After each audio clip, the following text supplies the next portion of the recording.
first student, very first kid, I started to really take under my wing and impart knowledge to. In the classic fashion, the student thinks he's become the master. Well, I think you've already learned that lesson. While I've shown you everything you know, I've forgotten more about professional wrestling than you could ever stand to learn. And that is why at Breaking Point, this is going to be a wrestling match. Straight up, down the middle. You have to out-wrestle me. Which, let's be honest, you can't do. People have been trying to do that for 22 years. That title that you currently hold belongs to me. No one has held that title longer, neither consecutively nor cumulatively more than me. No one has defended that title against more opponents than me. No one else embodies what it is to be chaotic heavyweight champion more than Chase Del Monte. At Breaking Point, two of Lowell's sons, Mortar and Chase Del Monte, the sole surviving Mill City hooligan, against no gods, no kings, only mortar. You are going to find out that in the universe of chaotic wrestling, I am the sun. I am the center of the universe, and everything else spins and orbits around me. You, at the 25th anniversary, tried to embarrass me in front of my friends and family. You, Mortar, have awoken the dragon, and at Breaking Point, I re-emerge, I regain my title, and everything will be exactly as it should be. Everything will be in its right place once that title is back over my shoulder.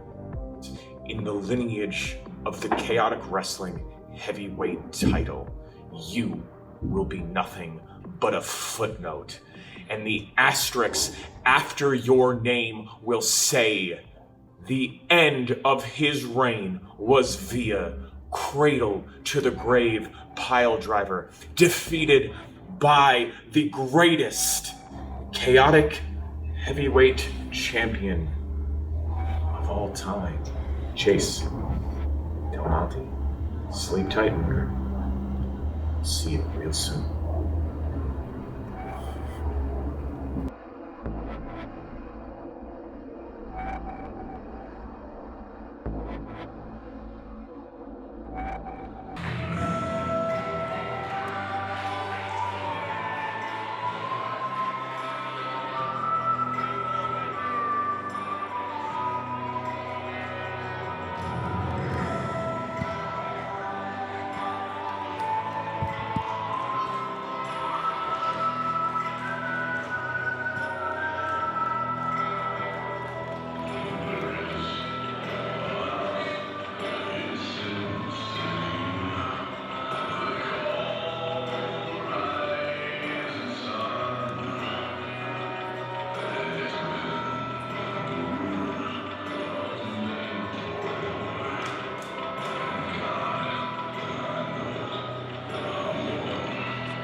Weighing in at 205 pounds, he is the Chase that runs the place, Chase Del Monte. Welcome everybody to Chaotic Wrestling Breaking Point. I'm Pat Matthews, and with my normal commentary partner Julian Starr making his return to the ring after a decade-long absence tonight, I'm joined by future Chaotic Wrestling Hall of Famer RJ DeLuise, the scarfed Sultan of Sarcasm himself. Welcome, RJ. Oh, what an incredible night of action we have ahead of us here, Pat. It is Rich Palladino kicking off the event, Breaking Point 2025, and it's the chase that runs this place. Starting off, we saw that evil promo just now from Chase Del Monte laying down the challenge to the heavyweight title here tonight, starting off Breaking Point in the most electric way possible with Chase Del Monte taking on our heavyweight champion, Mortar. Folks, this is going to be a show for the ages. I haven't been excited for a Chaotic Wrestling event.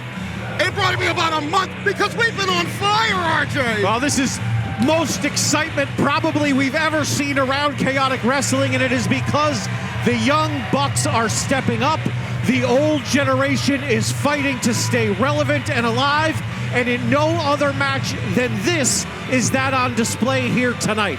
Chase Del Monte is the embodiment, according to him, of the Chaotic Wrestling heavyweight title. He is the embodiment of New England professional wrestling, and he is here not to pass the torch in his regard, but to show Mortar what it means to be heavyweight champion. Speaking of the best to do it, here he is.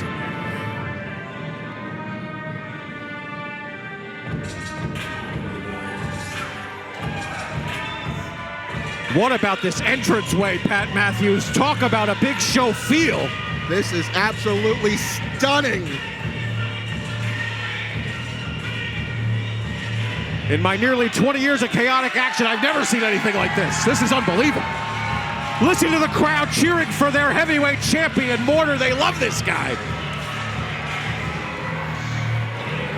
I mean, capacity crowd here, Pat Matthews, for Breaking Point. One of the biggest shows of the year. Certainly next to Cold Fury, the second biggest show of the year, Breaking Point.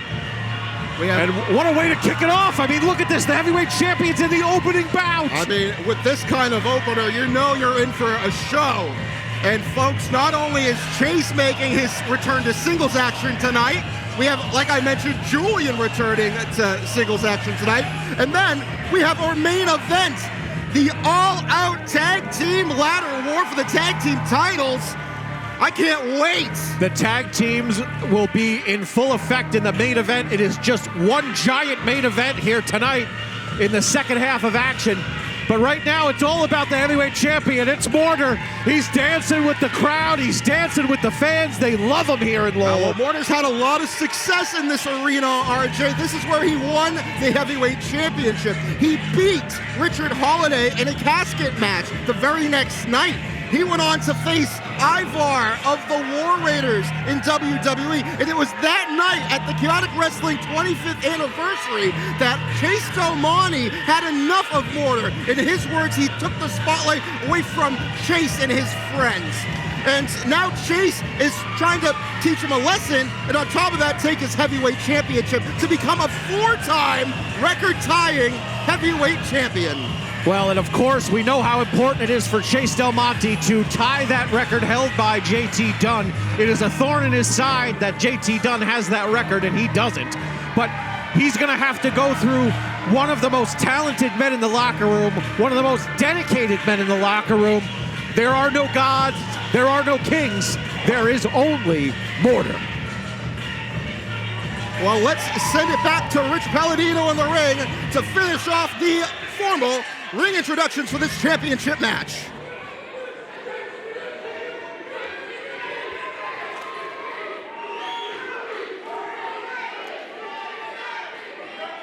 Ladies and gentlemen, the following contest is scheduled for one fall, and it is for the Chaotic Wrestling Heavyweight Championship!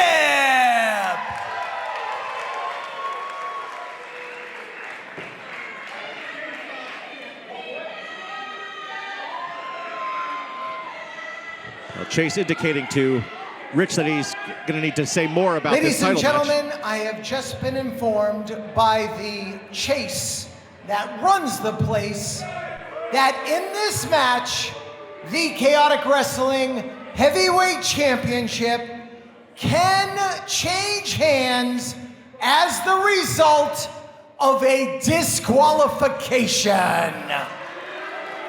So normally in a title match, a disqualification would not result in the champion losing their title, but here, of course, Chase Del Monte stacking the deck against the heavyweight champion. Since the challenger insisted on being introduced on his way to the ring, at this time I'd like to formally introduce the champion.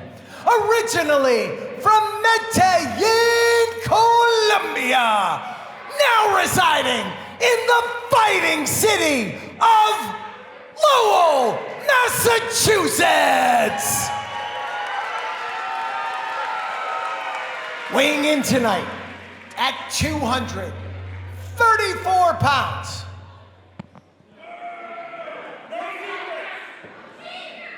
Weighing in tonight at 220 pounds. Ooh.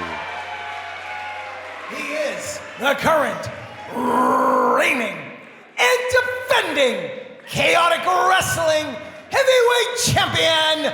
No gods, no kings, only mortar!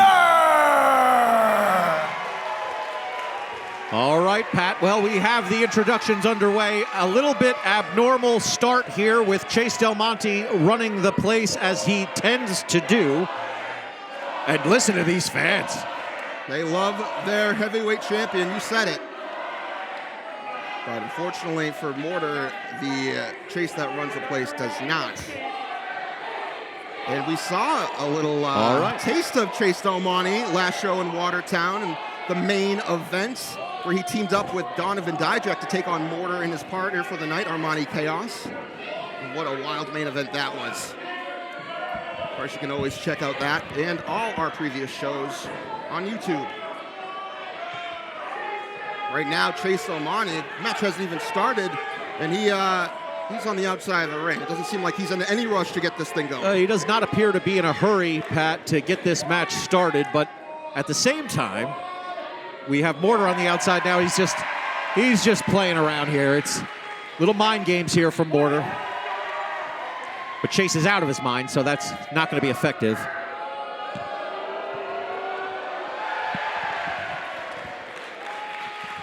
These fans just absolutely eating up Mortar here. He's here to entertain these fans, and they love him. Chase obviously confused by what's going on.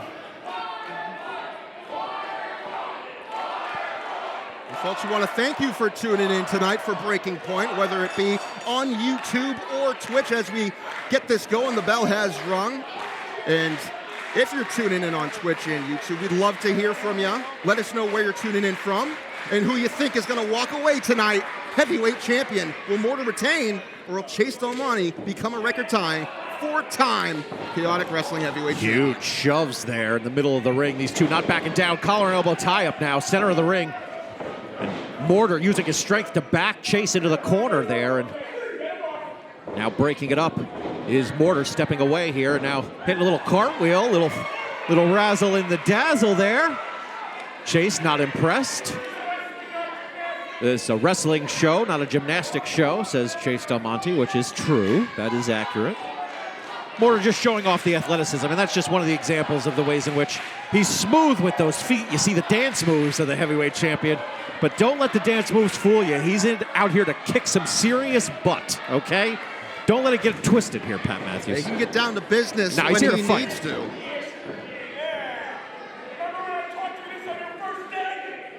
Chase Del Monte leaning on his fact that he's the teacher and Mortar's the student, and of course that's true.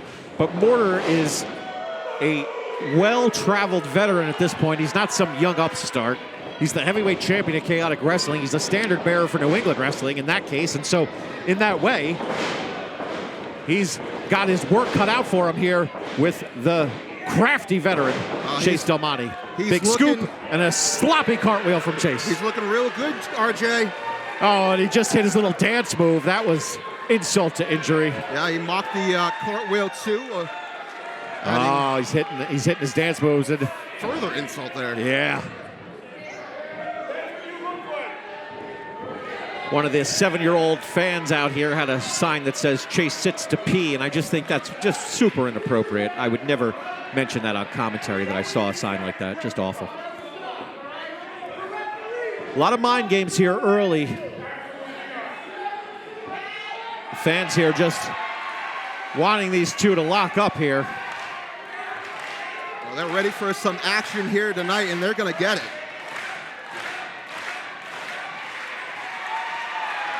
Now we got LJ Childress, our official, doing the mortar dance, and a one-handed cartwheel. Wow. Now let's talk about athleticism. I think he's the most popular referee. That was a very impressive cartwheel. He said it wasn't a gymnastics night, but it seems like it might be. All right, now we're going to see a little action here. Collar double tie up back center of the ring. Chase now backing Mortar into the opposite corner. Chase working the full 4 out of that 5 counts there. Chop to the chest from Mortar. Really working that shoulder there.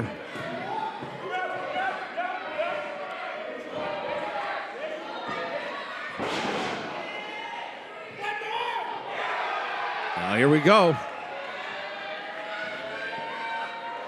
One more time. Oh! Chase Delmonte was not going to let that happen again. Cuts him off before he could wrench the arm again, and now he's going to take a turn. Here we go. Top wrist lock. Well, normal wrist lock, excuse me. For it to be a top wrist lock, you'd have to add a little torque and bend it towards the top. Oh! Big enziguri from Mortar out of nowhere. That sends Chase reeling. Nice headlock takedown. He's got the Chase that runs the place in the center of the ring with nowhere to go. Wearing him down now is Mortar. That's a great strategy from the heavyweight champion. You want to wear down a guy like Chase Delmonte. Obviously, he's 45 years old. He's ancient. And we've got one of those situations where it's, maybe Chase taught Mortar everything he knows, but, maybe Chase hasn't taught Mortar everything that Chase knows. That's right. Chase has been around here quite a long time, and so right now it is Chase leapfrogging and showing his athleticism. Watch out, off the ropes comes Mortar, ducks the clothesline. Chase goes up to go over, but Mortar caught him for a nice atomic drop.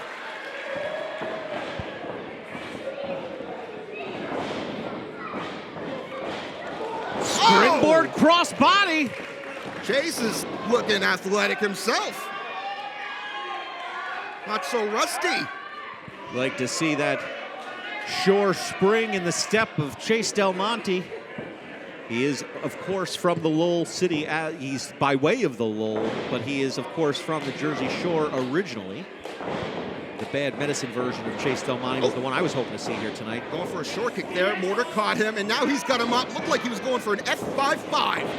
Chase looked like he was going to go for a Chase cutter. Countering each other's counters. These two know each other so well. That was going to be a cradle to the grave, maybe? What's Mortar doing? Is he going to hit one? Chase doesn't want any of that. No, he gets out of there as quickly as possible, and LJ now getting in between them. Chase asking for a quick second to regroup. Good strategy here from the challenger. I've named a few people, but Mortar's taken down every comer that has passed by. All comers. He's taken down Richard Holiday, Ivar. He's taken down Ricky Smokes. Well, he's a fighting champion. He's been very clear. We've talked to him. You and I both have spoken with him about that, and it's important for him to defend the title. He doesn't want to be the title. He doesn't want to be the champion just in name only. He wants to make sure that everyone knows that he's the very best in the business. The only way to do that is against the best talent. So he's gone out there and challenged everyone from, as you've said, Ivar, to here we are, Chase Delmonte, former heavyweight champions. And I don't know if if he gets through Chase Delmonte, I don't know if it's gonna get any easier because he's got Donovan Dijak lurking in the wing over here. Waiting, absolutely. And now rolling to the outside is Delmonte. He's taking a break, and that's smart. Excellent tactic there from Chase Delmonte. And now we are... Oh, it's to the outside here is... Oh, no, he's up against... Oh, jeez. And now they're up against the guardrail here. Taking a little tour at the outside. A little assistance from the fan. Fans here on... Well, Mortar asked him to get involved. We don't encourage fans to get involved. No, that's right. Keep your hands to yourself unless, Mortar asks you to. Another one delivered in the corner to Chase Delmonte. These chops are not feeling good for Chase Del Monte, I'm sure of it. I mean, you look around, it is just packed here. We are packed to the rafters, and again, this set is beautiful, folks. I haven't seen anything like it here at Chaotic Wrestling. Anywhere. I mean, this is unbelievable. Oof. This is a big show you are watching here on YouTube, on Twitch. This is Breaking Point. This is Chaotic Wrestling. This is the very best there is, doing the very best they can. Nobody does independent professional wrestling quite like Chaotic Wrestling, as Mortar sends Chase Del Monte to the outside with a clothesline, and now he's asking the crowd if he should do more. And I think they are emphatically saying yes. Let's see it. Mortar now, head of steam, gets that springboard. Chase going for cover. What's Mortar doing now? He stopped short. Now just laying behind him in a bit of a model stance. Oh, caught him in the eyes.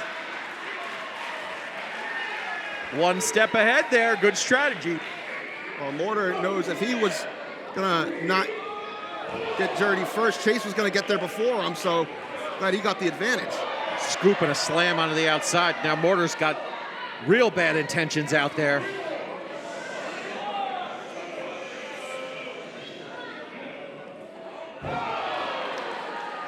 You hear the thud of that big body slam to the outside. Our heavyweight champion is on fire right now. Well, Mortar clearly in his prime, taking on the heavyweight champion of the past and Chase Del Monte. Big elbow drop to the outside. Chase Del Monte able to last this long, a testament to the skill level and ability of the former heavyweight champion, the former tag team champion, the former New England champion, Chase Del Monte. He's done it all here in Chaotic. And his biggest challenge is right here, taking on Mortar here tonight. At the end of his career, this is the twilight of Chase Del Monte's career. Does he have enough left in the tank here? Unbelievable DDT to the apron. Wow. That was devastating. And now the referee is beginning to start the count. Chase throwing himself into the barricade, landing in the first row here.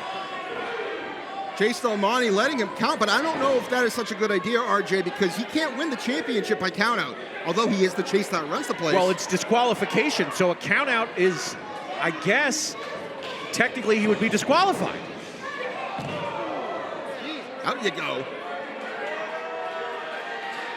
And LJ Childress beginning the count again as Chase Del Monte basks in his glory as he loves to do. He's shaking his He's doing his rear. own motor. That's a Chase dance, I guess. I guess so. That's a Monte dance. Yep.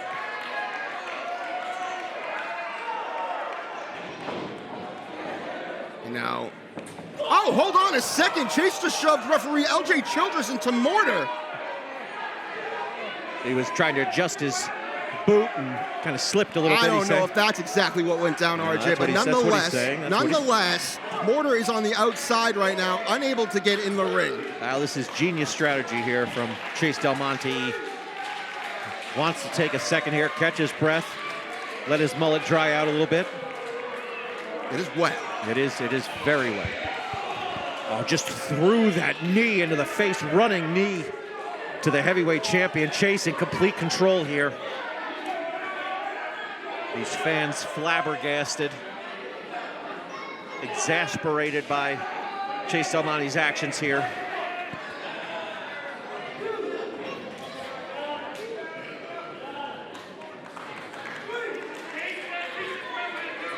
And he's loving every bit of this. He wants the crowd, the modern Chaotic Wrestling crowd, to look at who he thinks a real champion looks like. That's right. He's trying to make sure that they know. Oh! Mortar back up out of nowhere with a huge insecurity. Now he's going up top. Good roll through there. Good awareness. Uh-oh. Weaved through, and he sends Mortar up and over. What momentum there from Chase Del Monte. You may not like it, but that was creative. Quick thinking on Chase Del Monte's part to get the upper hand here, sending Mortar back to the outside. And of course, he's applauding himself. He's back to the Mortar dance, mocking Mortar. Ooh.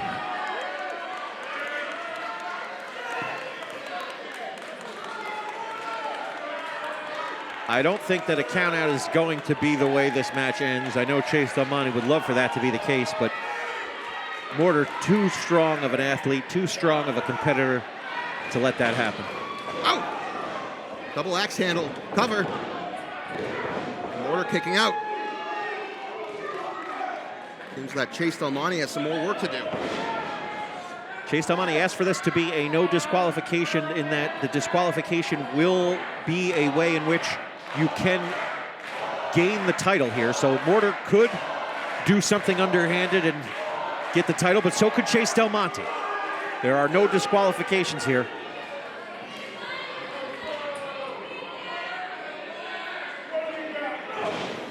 Shot to the midsection.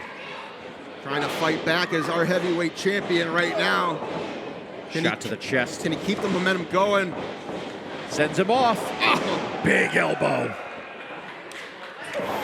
Classic Chase Del Monte with the elbow cover. What a cocky pin there from Chase Del Monte. Only a 2. You see the frustration on the face of Del Monte. Well, he clearly thought with these extra caveats that he would have an easier time becoming a 4-time heavyweight champion, and I believe the frustration is just starting to settle in. Yeah, he's hoping that he would have been done by now, celebrating his title win, rubbing it in the face of JT Dunn. But it's going to take a lot more than that to beat the heavyweight champion here tonight at Breaking Point. Our opening contest here, one for the ages. And where's he going now?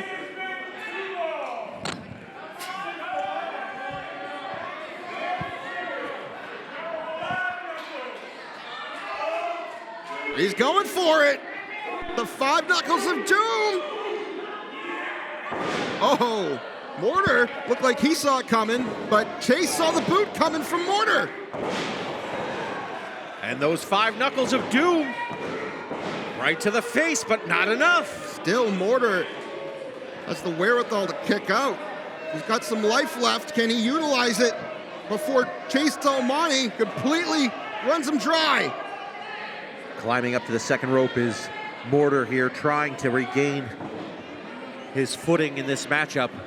Chase just toying with him at this point. And choking him in the corner.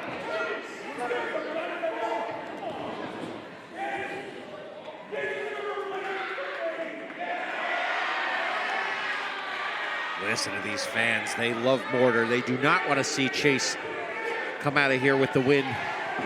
But that doesn't matter. It matters what happens in that ring. And Chase Del Monte completely in control here. Mortar needs to find a way to get back to his feet and get back in command in this matchup. Dragging him to the apron here is Del Monte. Elbow to the sternum there. Running knee to the face. That sends Mortar off the apron onto the floor on the outside. And now Chase Del Monte rehydrating. There's the water boy.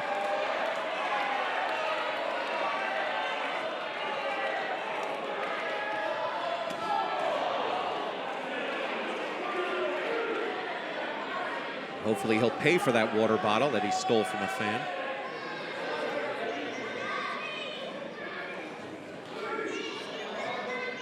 Both men outside of the ring, and now Chase rolling Mortar underneath that bottom rope. Mortar rolling all the way through to the other side, trying to crawl up to that top rope here. Off the ropes, Mortar finds himself in a precarious position. The sleeper is locked in.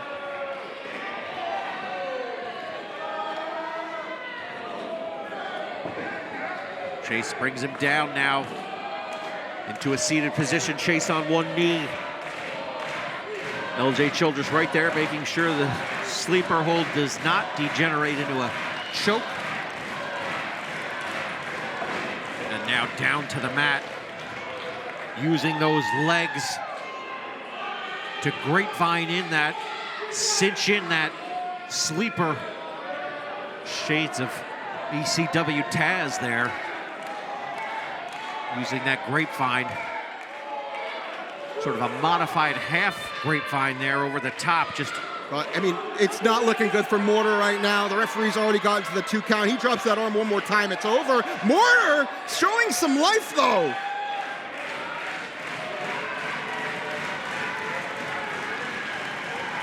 these fans getting behind Mortar want to see him get back into this matchup.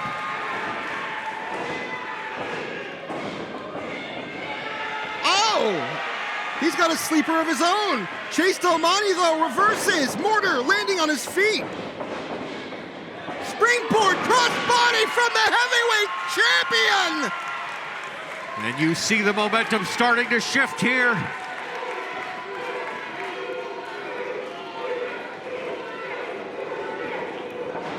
Oh. Series of kicks. Chase ducks the super kick. Mortar ducks another short kick. And now he's going for that Boston Crab, that signature submission maneuver. He's got it locked in, center of the ring. Nowhere for Chase to go. Will he tap out?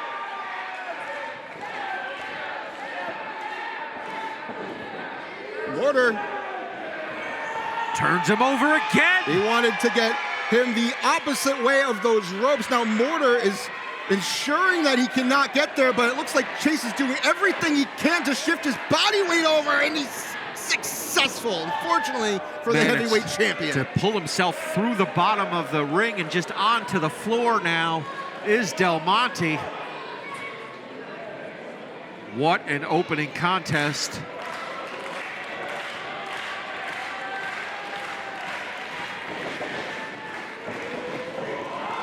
Oh! Big suicide dive to the outside from Mortar! Sends Chase about 20 feet back into the entranceway here, my goodness! And Mortar is not letting momentum slow down, he's picking up the pace.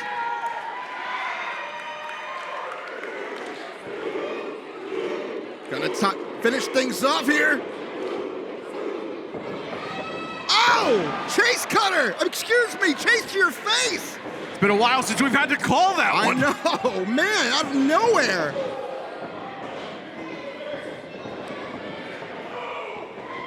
There's the Chase cutter! Cover! That could do it. We have a 4-time heavyweight. Oh, man. Wow.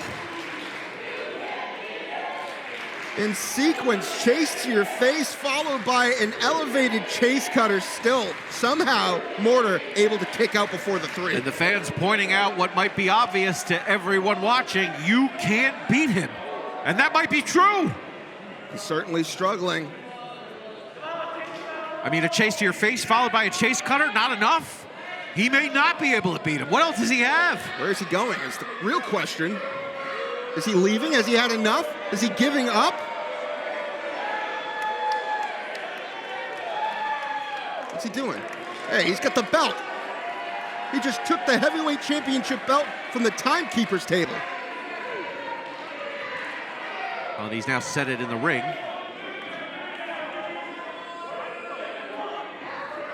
LJ Childress admonishing Del Monte to get back into the ring. Oh no, Mortar! Scoops him up. Got him up in that F5-5 position. Chase has got the referee and he just raked his eyes! Low blow! To the heavyweight champion from Del Monte. How dirty! Well, Del Monte taking full advantage of the situation, as is his way. You'd expect nothing less from the Chase that runs the place. Chase now lining up the heavyweight champion. He's got that title in his hands and bad intentions.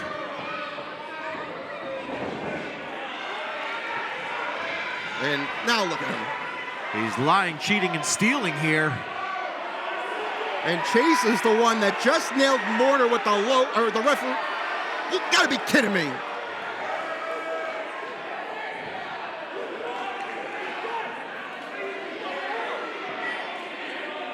Trying to explain his case here is Mortar.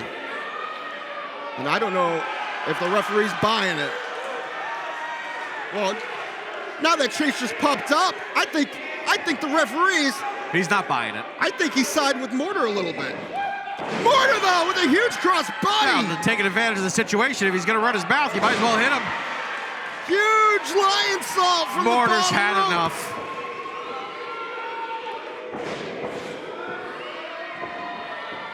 Uh-oh, where's he going? He hung him up there after that vertical suplex, brought him to the top. Now in the high rent district here. Shot to the midsection, shoving Mortar off.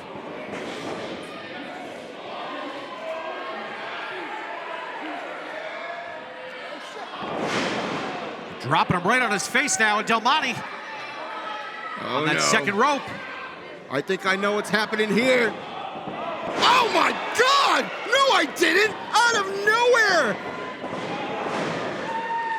Cradle to grave followed by a super kick. I mean, that's got to be it. Referee counted the three. He counted the three, but then he immediately saw Mortar's leg, and so he is saying, no, I counted the three, but that is not. Right as he hit the three, you saw him catch the foot on the rope. And I'm not sure Chase Del Monte even knows that Mortar's foot's on the rope. It's still there, so. Chase, as far as he's concerned, he won the match. He's leaving with the title, but Rich Palladino saying, no, that's not what happened. Imagine telling this to your boss. And he's saying it's not over. You got to get back in there. Sorry, boss. It's not yours. And you can see the confusion, the frustration, the anger. Chase Del Monte. I might have just ignited a fire. Here he comes. And they're just battling here on the apron. Oh no, he's not gonna. Not another C2G, but on the outside, on the side of the ring. Wait a minute, Mortar. Goes up and over. Oh! There's the big clothesline from the heavyweight champion!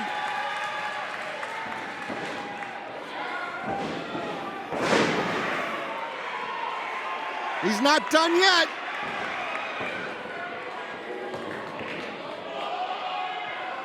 Oh, what's he doing here? Oh, God! My goodness! Huge package pile driver! And that'll do it! Mortar retains! Here is your winner, and still Chaotic Wrestling Heavyweight Champion, no gods, no kings, only Mortar! That package pile driver, unbelievably devastating maneuver, pulling out a move we wouldn't expect from Mortar, but that's the way you win titles, that's the way you retain titles, and that's how you stay the best in the business. You're looking at him here, folks. An unbelievable challenge here tonight up against stacked odds, and who comes out still heavyweight champion? No gods, no kings, only Mortar. Unbelievable opening contest, and folks, we're just getting started. A lot more action to come, but up next, we have the Panoptic Championship Scramble match as Chase Del Monte is crawling to the back. Wow, this show is gonna be crazy. It already is crazy. It's nuts.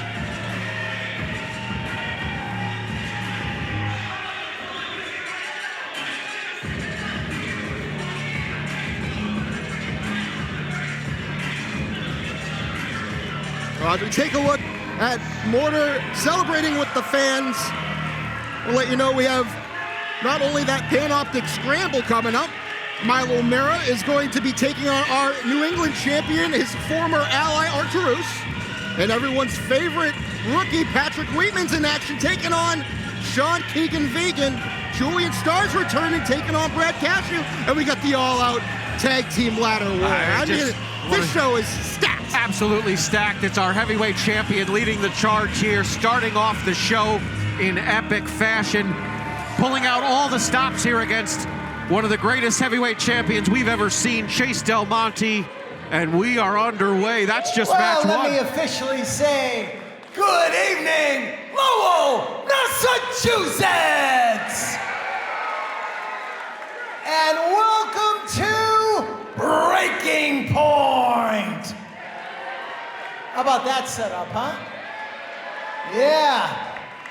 So guys, you just saw the Chaotic Wrestling Heavyweight Championship match, which means only one thing. We're gonna close out the night with all-out tag team ladder war for the Chaotic Wrestling Tag Team Championship. Your referees for tonight's bouts are LJ Childress and Brendan Paul. On commentary, Mr. PM Pat Matthews. And welcome back, the scarred Sultan of Sarcasm, RJ DeLuise. And I'm your ring announcer, proudly representing Chaotic Wrestling after over 25 years. My name is Rich Palladino.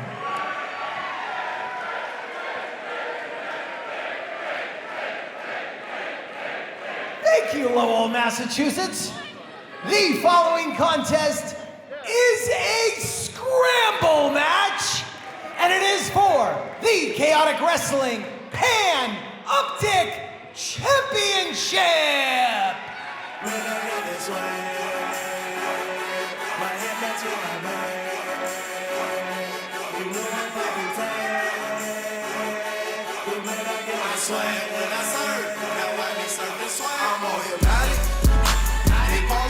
Introducing our first challenger from Albuquerque, New Mexico, weighing in at none of your damn business, Cash Money McGinnis. There he is. This is him. This is the guy. I mean, so much swag in one person. Cash McGinnis here. I mean, that is swag on swag on swag. He's got a chance at the Pan-Optic Championship tonight.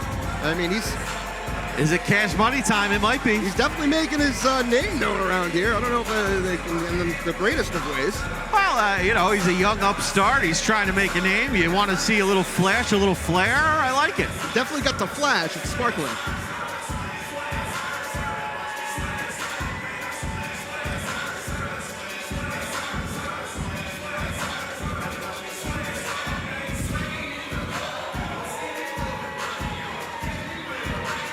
He's got a t-shirt that says White Boy of the Year, so I'm not sure when the White Boy Awards happened, but apparently at that event, I thought I had a chance. I really did. He was awarded White Boy of the Year, so that's exciting.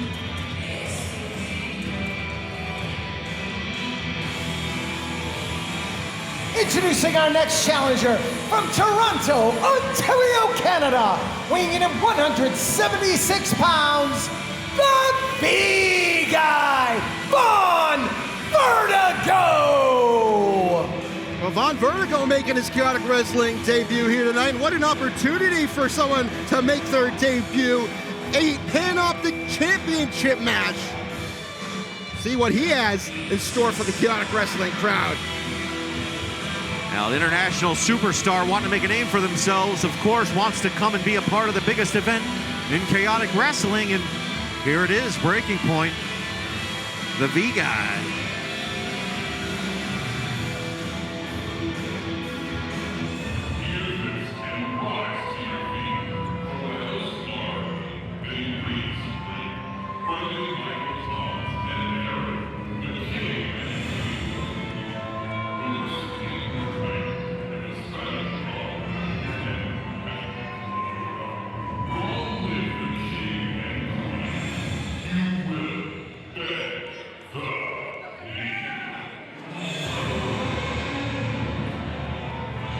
The next challenger from House Monarchy, Queen Ariel!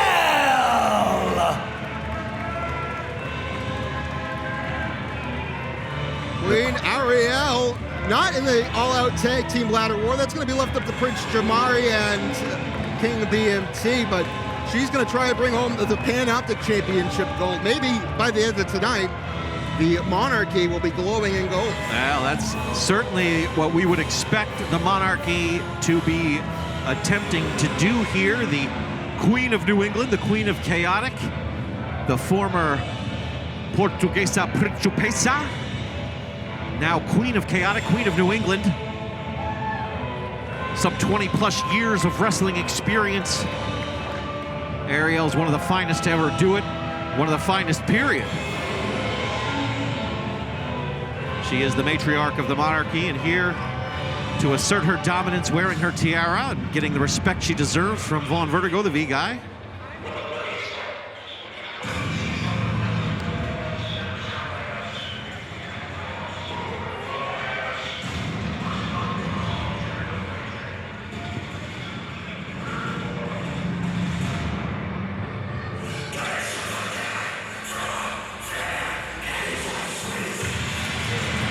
Our next challenger, from the basement of Butler Hospital, weighing in at 213 pounds, the Mind Eraser, Mike Grassa!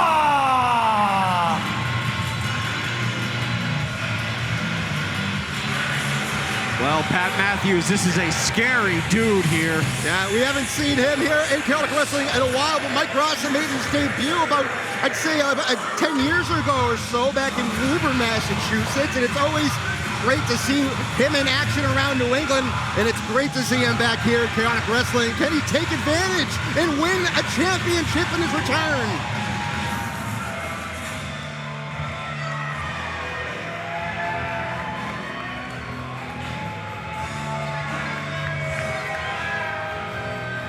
Your final challenger is wrestling out of Goffstown, New Hampshire, weighing in at 170 pounds, the SOB of the 603, Seabass Finn! Everyone loves Seabass Finn, except Sean Keegan Vegan. Well, that's for sure, but nonetheless, those two having their differences aside here, we've got the flashy Seabass. A flash in the pan, he is not. He is a certified Seabass, FDA approved.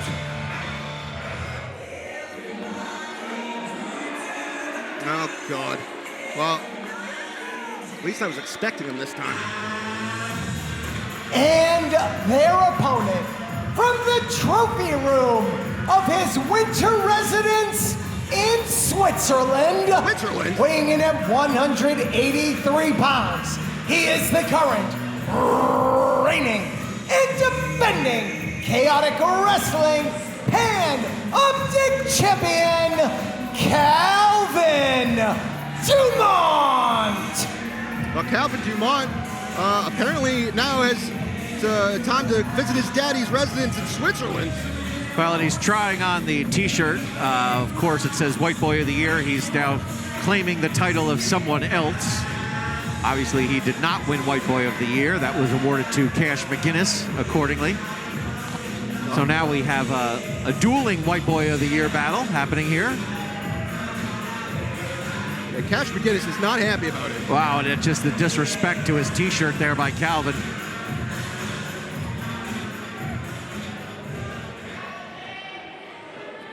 Again, this is a scramble match. Things are going to be a little all over the place. Try to keep up with the action.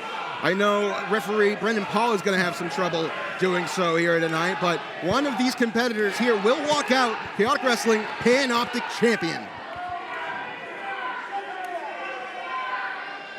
So we've got some unique matches here at Breaking Point. The rules obviously are different per match because these are not your standard kinds of wrestling matches. You've got a scramble here, so that means every one of these athletes is actively involved in this matchup.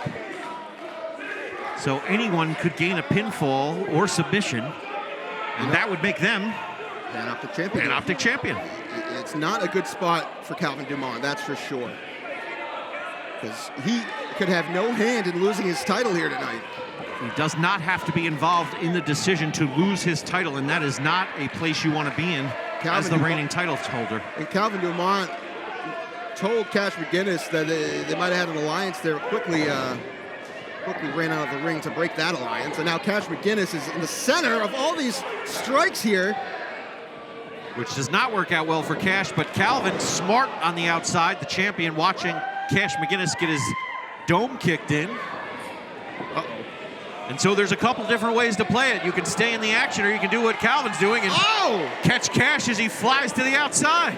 My goodness. Not looking good for those two, the white boys of the year. Now they can battle that white boy battle on the outside. Now we've got a 4-on-4.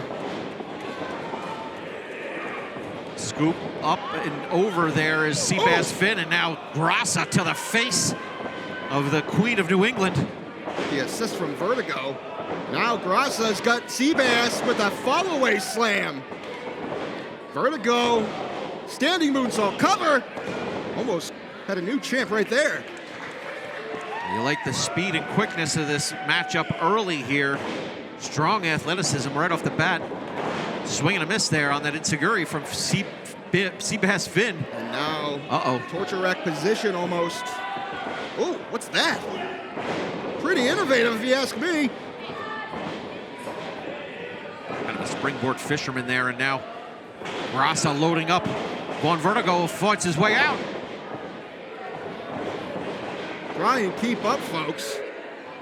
We'll do our best to try to call it, but there's a lot of quick action here. All these young competitors are dying for that championship. Now the Mind Eraser, frightening looking. Center of the ring now, grabbing and just tossing. Queen Ariel, fans don't like that. And now here comes Cash Money. Oh! Cash Money taking over for the 9-9 to 2000s.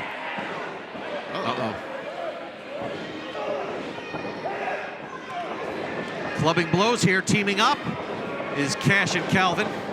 The Calvin and Cash connection. And now trying to get Grassa out of the ring.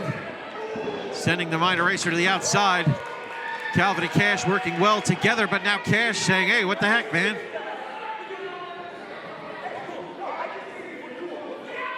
Just saying we're cool, working together here, but nope.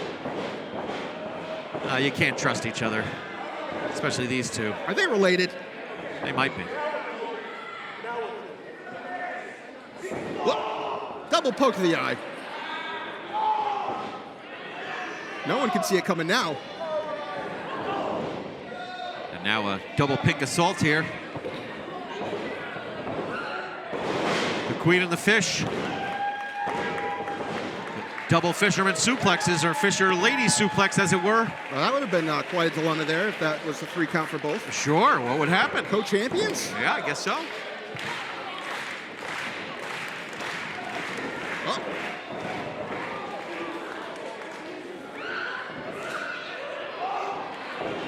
Calvin tried to clothesline her over the top, couldn't get it done, so then dumps her through the middle rope. Oh, watch out.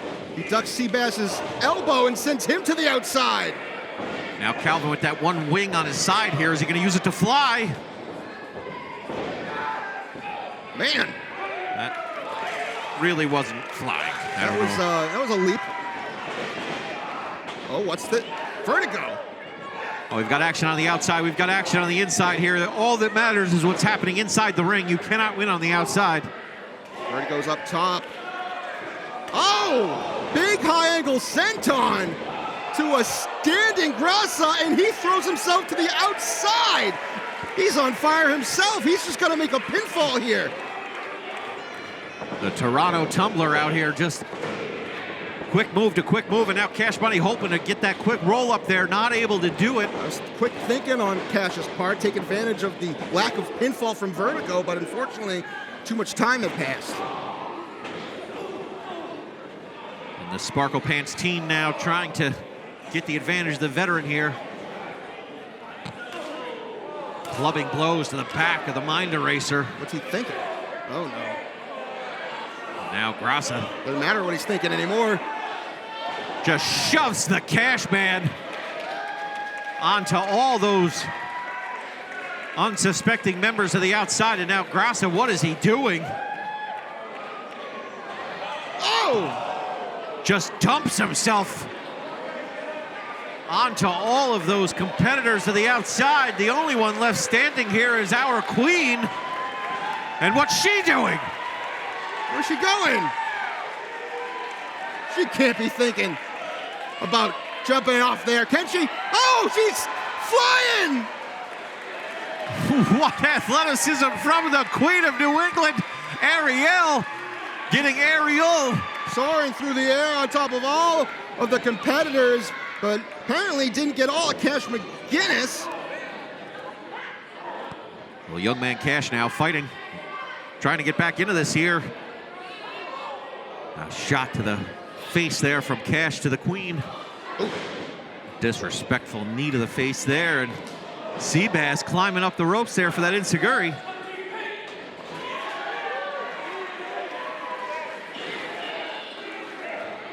Oh boy. Little pink power working together here. Who'd have thought Seabass, but you know, in a match like this, Ariel and Seabass working together, you can see anything in a match like this. Is Seabass wearing salmon colors? The salmon's in the Seabass, I love it. Certainly seaworthy. Oh no, what's Mike Grassa doing here? Oh my God! Grassa taking them all out. Now Von Vertigo taking out Grassa. Huge shining wizard out of nowhere. Cover! Oh, Calvin Dumont off the top to break the count! Still, that wasn't able to keep them down.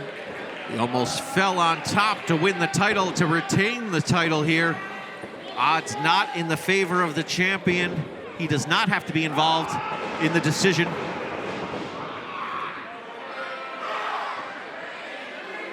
Now it looks like he's frustrated more than ever. He's got Queen Ariel by the hair. He says, you call yourself a queen, I'm a champion.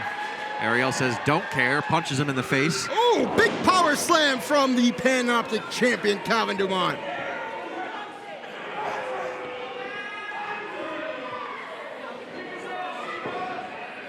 And here comes Seabass. That signature. Here we go. Salmon straps coming down. What strength from Seabass. The athleticism. Oh, big super kick from McGinnis. Oh, what was that? Crazy. Rolled through there. Crazy. Cash Money kick to the face. That was impressive as hell. The athleticism here.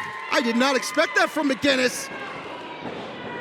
Caught by Von Vertigo.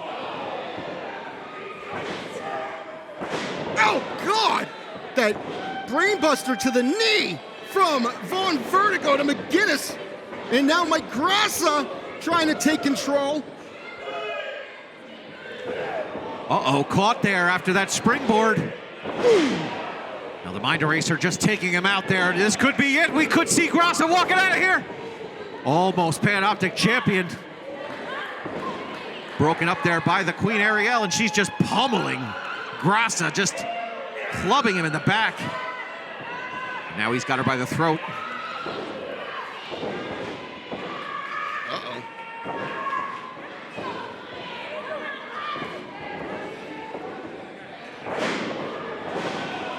Great double team maneuver there. Great teamwork there. Up. Seabass suckered in. You can never trust the Queen. No, you cannot. Cash saying, what is with you people? Everybody's trying to win. That's what's with these people. Uh-oh, she's not done. Just handing out side suplexes like they're going out of style. Now Calvin Dumont's swinging a miss. He gets a suplex of his own. Suplex to suplex to suplex. She's on top of the world, but she's got to pin somebody to be the champion. The current champ looks ripe for the picking, but I don't know if too much time has passed. Wait a minute. That's Tyree Taylor. What's he doing here? He's not in this matchup. He's been showing up the past few shows, and I have still yet to understand what's on his mind. What is he doing here? Uh-oh. Oh, he's got Ariel by the throat. slap from Ariel to Tyree Taylor. Tyree swinging a miss, but a kick to the face by Vaughn Vertigo sends Ariel to the outside.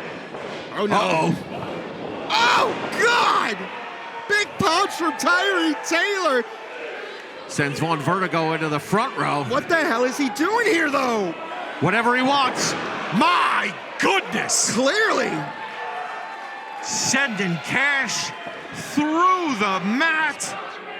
Calvin Dumont now not wise from the Panoptic champion. Uh-oh. And he's realizing it.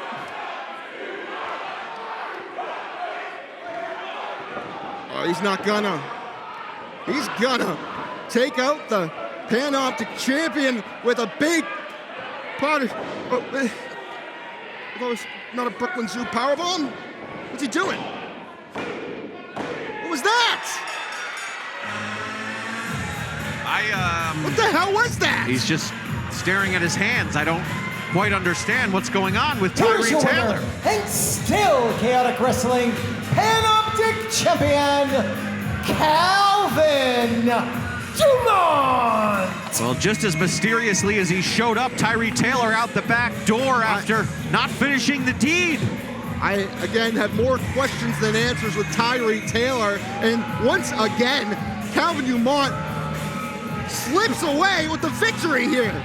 Well, he slithers out of here with his Panoptic title, but the damage done outside of the ring, you see all these competitors left it all on the floor here, but Calvin Dumont, much to the dismay of the fans here, walks out as he walked in, still Panoptic champion. Wow. Well, folks, still more action to come. We'll send it back to Rich Palladino as he continues. Your next contest is scheduled for one fall, and it is for the Chaotic Wrestling New England Championship.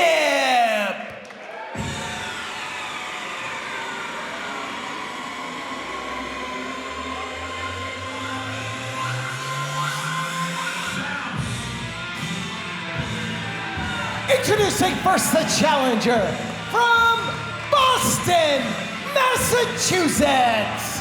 Weighing in at 210 pounds, he is the man with the P-O-G-O, Milo Mira. Milo Mira has quickly become a fan favorite here at Chaotic Wrestling, especially after finally turning away from the GGC. And it was just a few shows ago where R-Truth made a promise to Milo Mira that if he was able to defeat Jariel Rivera that very night, he'd get a championship opportunity at R-Truth's New England title. But quickly after Milo Mira won the match, R-Truth took that offer away and blindsided Milo Mira. Last show, we saw Milo Mira get his retribution of sorts, and then the challenge was made for tonight. The New England Championship is on the line. This match has been a long time coming, folks. Yeah, this has been brewing for quite some time. R-Truth, one of the most frightening men in the locker room, and now you're going to see why.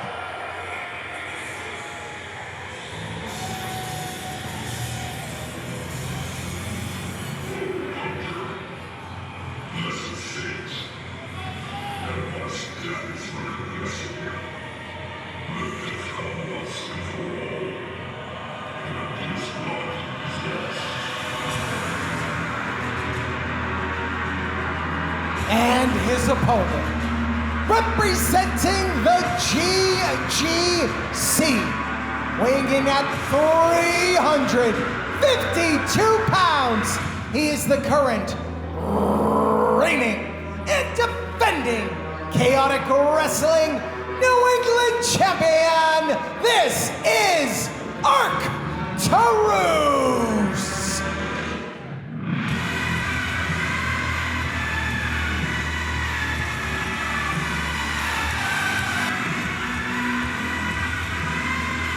Talk about intimidating. You can feel the air just sucked out of the room when Arturus walks in.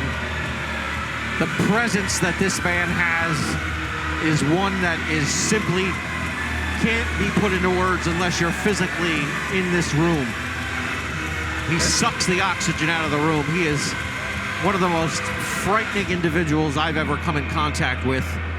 And his theocratic leadership has just completely fallen apart. The GGC, once the standard bearers here in Chaotic Wrestling, now no more than a shadow of their former greatness, left only with Arturus holding on desperately to that New England title. No more leadership, no more teamwork, no more GGC. Really, it's just Arturus and that title, and he's got to defend it here against his former protege, the man he tried to teach his ways, Milo Mira, a man he wanted to walk away from the pogo stick. He didn't want him to have to rely on silly tricks like that to become a popular athlete. Milo said, I am my own man. I'm going to do it the way I want to do it. You're not going to stop me. And he's become his own individual, and the fans love him for it. As you've said, Pat, they love to see him on the pogo stick. They're entertained by him. So Arturus said, well, I'm going to have to beat you to teach you, and that's what's going to happen here tonight. Where's Arturus going? And, you know, I said that Arturus, I mentioned how intimidating he was. One person that doesn't seem to be intimidated at all by Arturus is one Milo Mira. But as it flipped, is Arturus intimidated by Milo? He just ran out of the ring at the sign of the bell. Well, I think that's more strategy than anything, and trying to get into Milo Mira's head, which is part of that intimidation, that veteran smarts of a man like Arturus.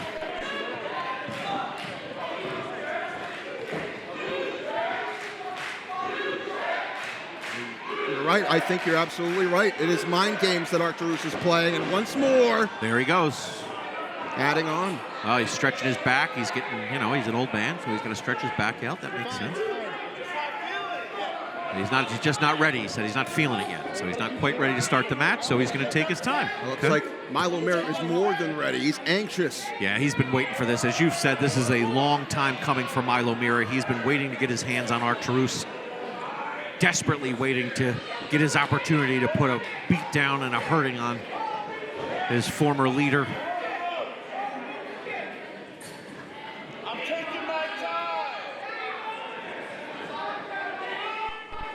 The bell has sounded, folks, and Milo Mira is done waiting. He's going right after Arturus with some forearms and punches. Big man reverses. Oh! Standing Hurricane Rana. Incredible athleticism from the Pogo Kid. Big running forearm now, rolls out of the corner, and now, speaking of rolling out, Arturus does the same, gets out of the ring and takes a break.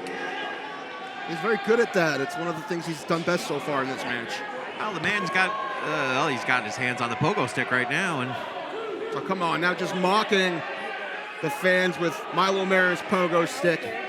He's obsessed with that thing. It's like he can't let it go.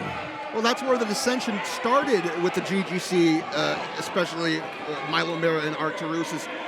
I think it was jealousy that he was getting so much attention with that pogo stick. I've never seen anything like that. Have you, RJ? No, that is just a level of offense we've never seen here at Chaotic Wrestling or anywhere. A pogo-assisted moonsault from Milo Mira here tonight.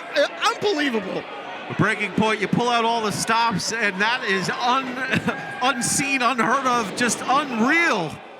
And a big forearm now sends Arturus back to the outside. He spent more time out of the ring than in the ring here so far. I think Arturus is now officially shook.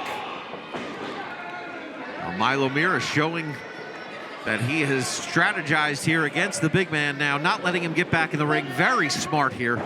Well, he knew it was going to be a big task to keep the big man down, let alone get him down. He's done so twice. Spins out there, good awareness from Milo Mira. Ooh. Goes down to get him himself. Oh my God! God. Springboarding corkscrew. This kid impresses me more and more with every single thing he does, RJ. I mean, once he starts jumping into the air, anything can happen. This Pogo kid is unbelievable. Just a counter, too. And instead of encouraging his leaping around, Arturus tried to hold it down. And why would you do that? This guy, he's clearly a leaper. He's a guy who loves jumping around. Why would you discourage it? Let him jump. Let him do his thing. And now I don't know if this is a wise idea, trying to take the big man to a fireman's carry. Of course, Arturus is going to get an advantage. He's probably about 3 times the size of Milo Mira. A huge senton right on top of Mira. Oh, my goodness. I think that attempt at a fireman's carry may have cost Milo Mira the momentum here. Yeah, certainly early on here. Not what he wanted to do. Poor strategy from Milo. He was doing so well. Yeah, he had him right where he wanted him, but shifted momentum here for sure. Now sees Arturus here in control. Has Milo Mira in the corner now, and a clubbing blow to the back. And one to the front to even it out.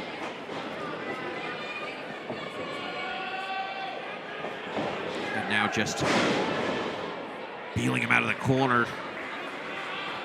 Ragdolling him.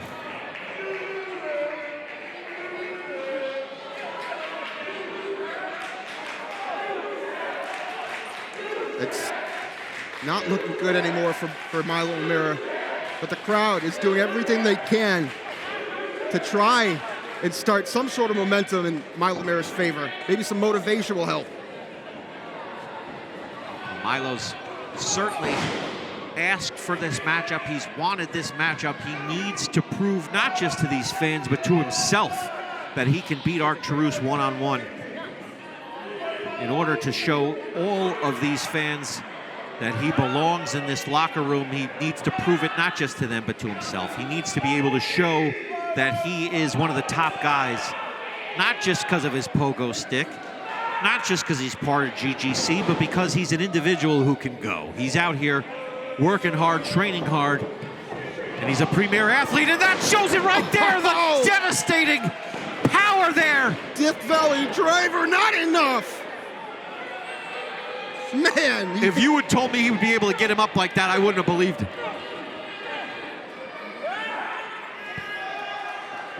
Milo now trying to get in control here and stay in control. He's got him on both knees there, now just sending shots to the face. Forearm blow after forearm blow.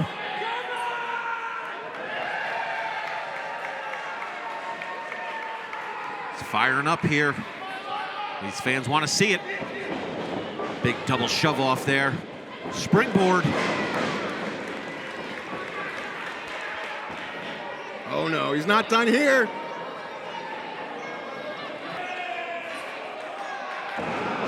Nice corkscrew dive, goes for the cover, new champion, not enough though. Only 2. And this is for that New England title.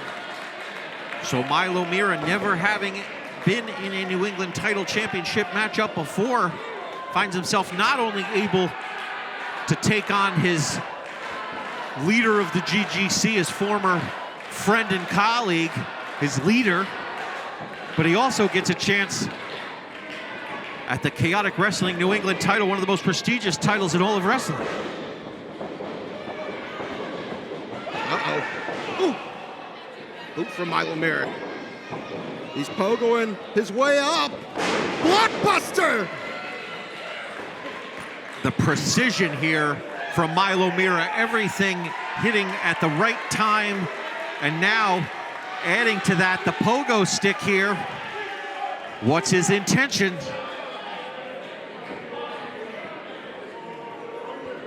Pogo in the ring. I haven't seen him bring him to the ring before. Oh! Pulled out from underneath him now. I think he tweaked his leg. I think he did. That can't be good. But of course, the shark smelling blood in the water is Arturus. Taking advantage. I don't know what to say about that. That's pretty upsetting. Such a young talent like Milo Mira utilizes that leg obviously for so much. fortunately able to get to the ropes. And now dragged back into the center of the ring. And if he did tweak that leg, having it locked in like that is going to, oh, he's just kicking it now. That's just. I'm worried not only this might be the end of the match for Milo Murray. He might have really done something to his leg. Might be the end of the year for him if the damage was really done. And this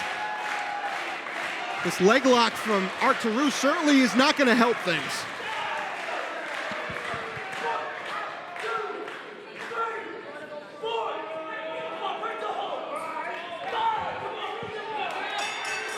LJ Childress is called for the bell here. That's a disqualification.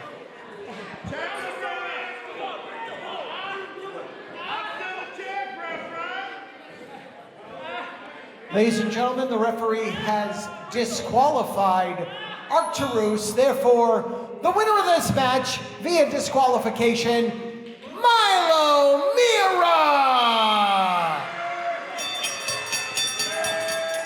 Well, as we know, the New England title cannot change hands due to a disqualification. Of course, Arcturus knows that. And so you could argue that was strategic by Arcturus to find himself disqualified, thus losing the match but not the title. That's just... And doing the damage to the legs there. I can't even say I'm surprised. This is just the MO of the GGC. And now what has he got? He's got the pogo stick. What's he gonna do? He's got it in the center of the back there. Well, Milo Mira technically the winner of this match, but if this is what winning looks like, oh, this is disgusting. We need to get somebody out here. Come on, the bell's, somebody's got to break this up. Come on. Somebody, enough's enough. Referees need to get, we need a wrestler out here. Referees are calling for security. Security needs to break this up. Finally, Arcturus releases the pogo stick. Reluctantly. And ladies and gentlemen, the title cannot change hands on a disqualification. Therefore, still your Chaotic Wrestling New England champion, Arcturus. Absolutely disgusting. Well, despicable behavior at the hands of Arcturus. He doesn't care. He's leaving here as he walked in with the New England title. He did the damage that he set out to do to Milo Mira. Milo Mira on paper wins this matchup, but not without the damage being done here tonight. A valiant showing by the young Milo Mira. Unfortunately, he was screwed out of his opportunity again by Arcturus. I hope that his knee hasn't sustained too much damage. It's a bright future ahead of that young man. Though it might have just been ruined by Arcturus. Folks, we have a lot more action to come. Let's send it back to Rich Palladino as we continue Breaking Point 2025. Good time to remind you, pick up some Chaotic Wrestling swag right back there. We got t-shirts in all brand new assorted colors. Make sure you visit the merchandise stand during Breaking Point. The following contest is scheduled for one fall.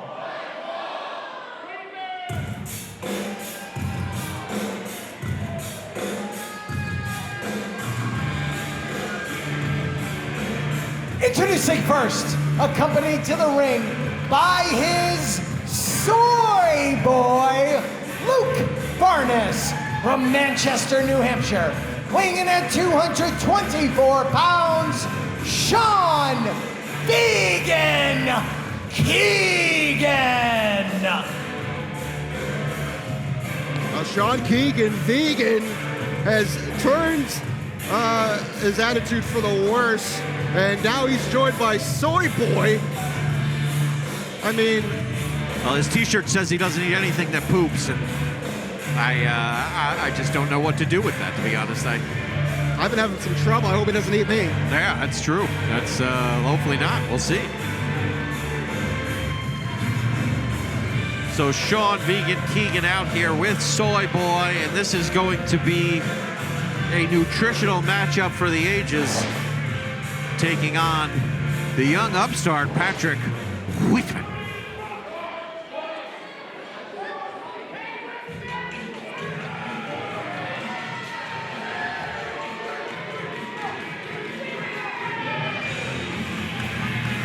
His opponent from Plymouth, Massachusetts, weighing in at 205 pounds, Patrick Wheatman!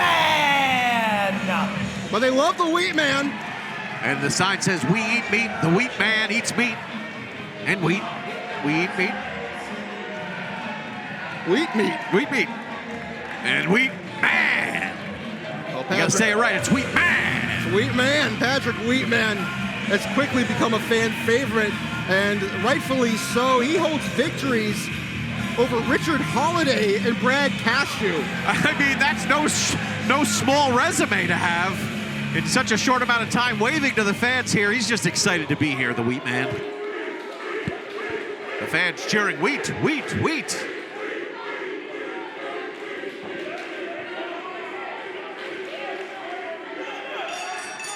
So it's wheat and meat versus soy and veggies here. About to lock up center of the ring here. Little go behind there. And the cocky attitude of Sean Vegan Keegan, I'm pretty sure he's going into this thinking he's going to make quick work out of Wheatman, but I hope he's been paying attention. Like I just said, he's got some pretty impressive victories on his resume, so don't take him too lightly. No, you certainly should not. This is a thick Wheatman. Quick roll up there.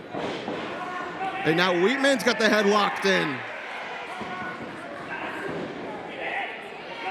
And he's not going to bring half of himself. He's going to bring the whole Wheatman. Uh-oh.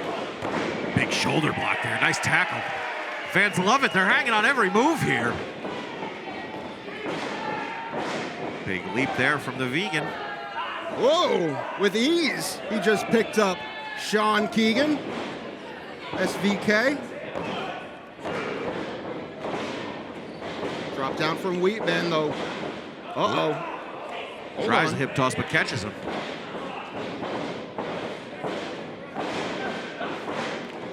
Quickness from Wheatman, able to gain him the advantage. Cross body, only two there.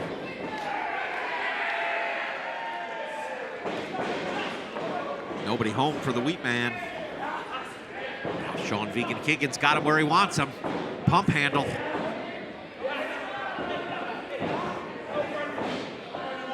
Oh, wait a second. What happened here? Oh, look at Soy Boy on the outside getting involved, grabbing the leg.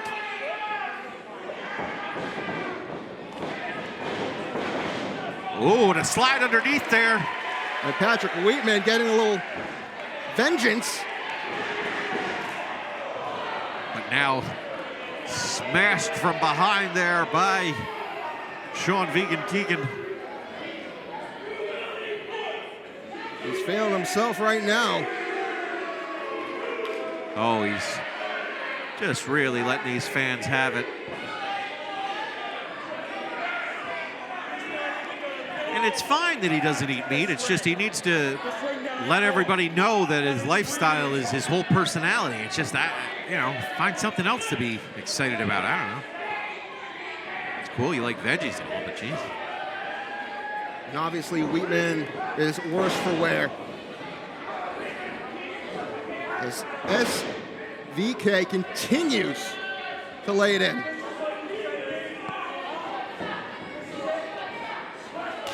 Big clubbing blow there from the Vegan one, and now lateral press hooks the leg. Only a 2 count. Dropping the knee into that back of the Wheatman. These fans chanting wheat, wheat, wheat, trying to get him back into this matchup here. They love the Wheat Man.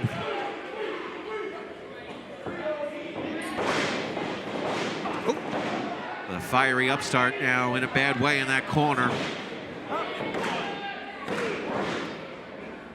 Only a 2.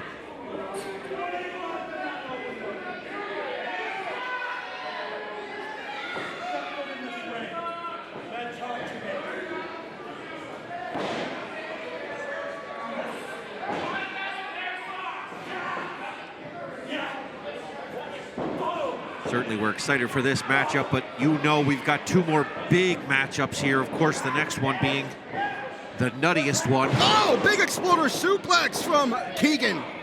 And now he's got that lateral press, hooks the leg. Still not enough. Oh, just forearms. Devastating blows there to that middle of the back. Up next, of course, the return after a decade off of Julian Starr. It's why I'm sitting here. We can't have one guy doing commentary. Julian's got a match tonight. That match is coming up soon, folks. I can't wait for Julian to get his hands on that weasel Brad Cashew. Could not agree more. He's been long time coming. Hearing it from that nuisance for months and months now. After what happened last month in Watertown with the steel chair, man. We've been fighting up from that knee position now, throwing those fists, and this has just deteriorated into a fist fight. Beatman ducks the line and delivers one. Another. And the fire is in the heart of the Wheat Man. Looks like the Vegans are running out of plant-based power right now.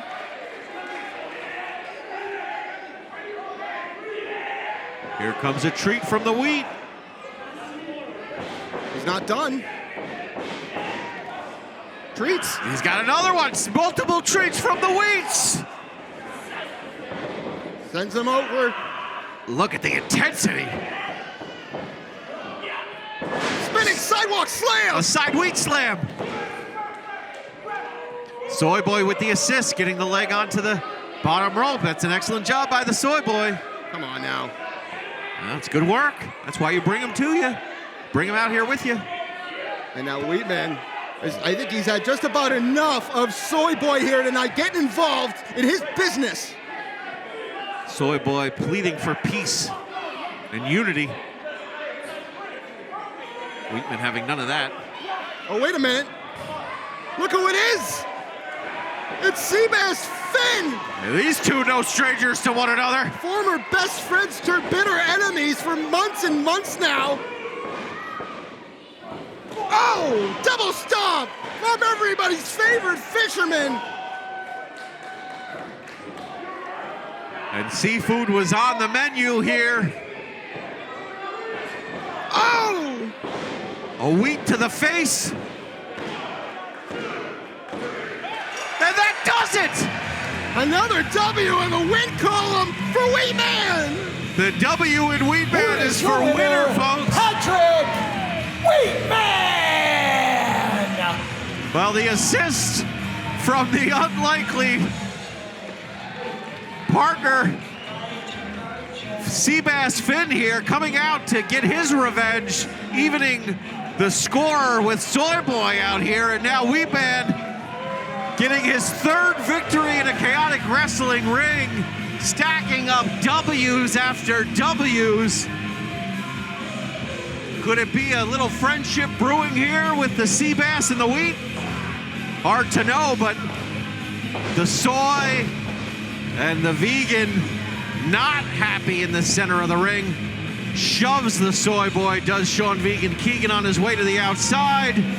He's gonna need to regroup and think about his life choices, possibly switch his diet up a little bit after this. Looking for more plant-based power in the back. And we're sending it back to Rich Palladino for this all-important singles matchup coming up here live.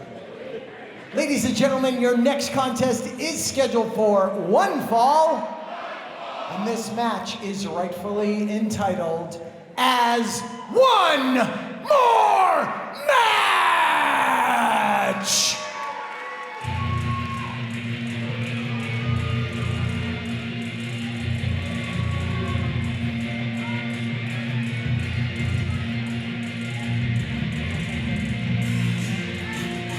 Introducing first, weighing in at 195 pounds, Brad Cashew.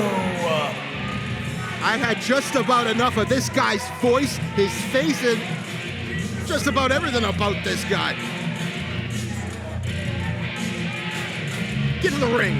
I mean, the fact that this elderly gentleman rolled up in his wheelchair just to flip off Cashew tells you everything you need to know about Brad Cashew. He is a disgusting example of entitlement gone wrong. He thinks that the world owes him something. He is the absolute worst representation of his generation. He is one of the most talented athletes in the locker room, but based on his attitude, he is one of the crummiest human beings in the locker room.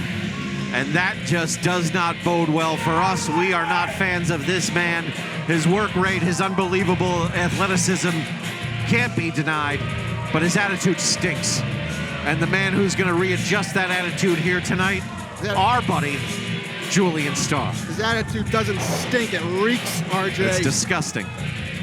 Absolutely. He's just horrible. a brat. Well, I am so excited for the return of the next man to come through that curtain, RJ. I am on the edge of my seat for this. I have goosebumps.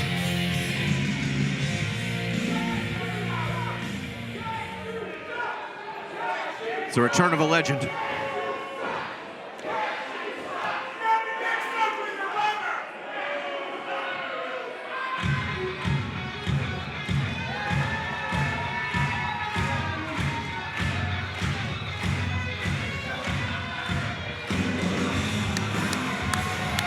His opponent returning to the ring after a 10-year absence.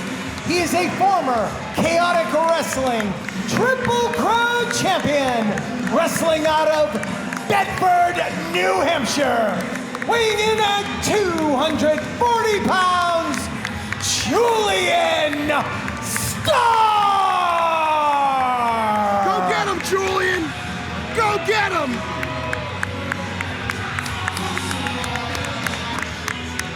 Julian Starr, one of the greatest competitors to grace Chaotic Wrestling stage. We haven't seen that dance in a while. Chaotic Wrestling, a Triple Crown champion, former tag team champion, former New England champion, former heavyweight champion.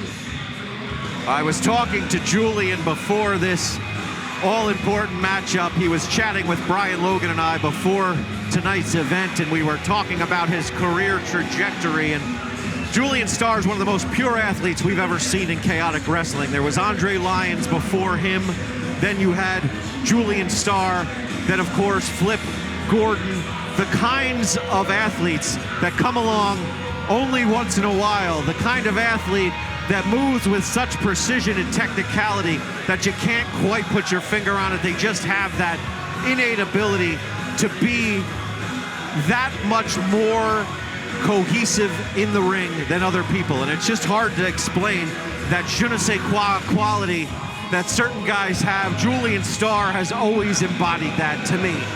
And so I am just so excited to see the return, to see the healthy Julian Starr. He's worked so hard to get himself into ring shape, and I'm speechless. I'm so excited. What a night. This is unbelievable. I am loving every second of this. What a night. He's joined, of course, by his beautiful family here tonight, here to watch him beat the snot out of the cocky, insane Brad Cashew. Julian Starr is one of the most naturally gifted athletes that I've ever seen, to be honest with you. No question, absolutely. I'll be brief, but when I started wrestling, I got into the training center, and Julian was teaching me everything. I thought he was one of the trainers. Come to find out, he had only been there a few months before me. He is so naturally gifted and has every tool given to him before he even started in this business. That is absolutely true, and having been there contemporaneously, you and I both know his run was one of the finest in chaotic wrestling history. Of course, he's become a color commentator, and now just put the beat down. He's been waiting to get his hands on Cashew, and he's not wasting a second. He's not wasting any time, that's right. He's been waiting for this moment already for so long.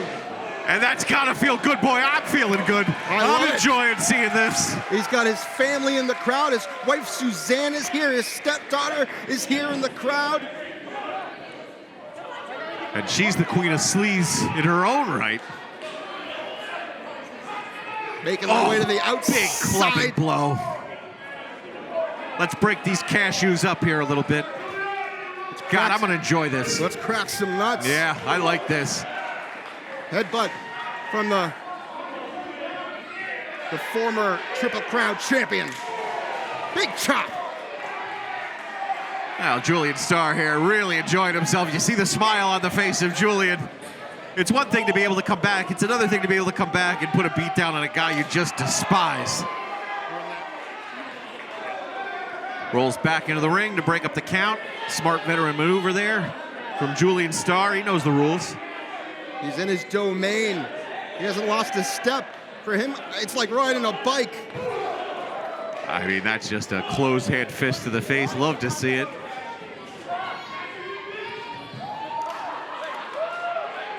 Oh, rake in the back there. Again, loves to see it. Couldn't happen to a more disgusting human. Said that right. So Cashew, for over a year, was complaining that he was being mistreated here by Chaotic Wrestling Management, that he was being mistreated by the fans, that he was being targeted unfairly, just whining left and right. And Julian Starr's just had enough. And he is all of us here putting the beat down on Brad Cashew. And it's a shame for Cashew. It really is, because, you know, he should know better. He should know what he was getting himself involved in. That's true. Messing with Julian Starr. Catch up on some tapes, Cashew, because this guy isn't one to mess around with. And right now, he's finding out exactly why, RJ. No question. Julian Starr, one of the finest to ever do it. We see him here. After we saw Chase Del Monte out here earlier, we've got legends out here showing why they have established themselves as the finest in chaotic wrestling. Now Julian Starr, vintage Julian. Oh! What? I told you! He said, I got it pretty much. He sure did. Oh! He got all of that one. Goes for the cover. Not enough. I mean, he's enjoying himself, isn't he? He's having a great time. I'm having a good time watching me too. Cashew eat all these maneuvers from Julian Starr. He really does. He never lost it, folks. Quick bow, but not letting it get to his head, taking full advantage here, crawling up to that second rope, and now we're gonna see some fists to the dome here. Keep them coming. Yeah, this is a lot of fun. It's just a lot of fun. Uh-oh. Scoop and a slam from Julian. Here we go.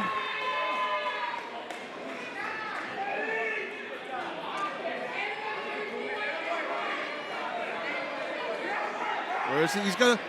Oh! Cashew just kicked referee Brendan Paul into the ropes! I didn't see the kick. I looked to me like Brendan Paul took him out, but you're saying he kicked him, so that makes sense. Brad Cashew using the referee to trip up Julian Starr. Absolutely disgraceful. He's saying he had a Charlie horse or something, making up some... That's the best he could think of. He couldn't find another way to reverse that. He had to use the referee to cheat. And now kick to the back here. Cashew taking control. Now another kick to the back here. And well, it's different than the commentary table. That's true. Julian Starr being choked here. Get off of him. Middle rope. Absolutely disgraceful the way he presents himself, the way he acts, and the actions he takes. Well, that's the problem with Cashew. He says one thing and does another. He's just got no integrity. Beautiful bridge there. He's an incredible athlete, and that's what the struggle is with all of us with him, is he doesn't have to be such a jerk, but he chooses to. And so that's a choice, and we don't have to celebrate that. Just come out here and be an incredible athlete. That's all it takes, Cashew. You don't have to be a jerk about it. And now trying to fight his way back into this matchup is Julian Starr. I am really impressed with Julian here. Now Cashew going for a suplex, but Julian getting the upper hand. Hanging him up there. Shot to the midsection there.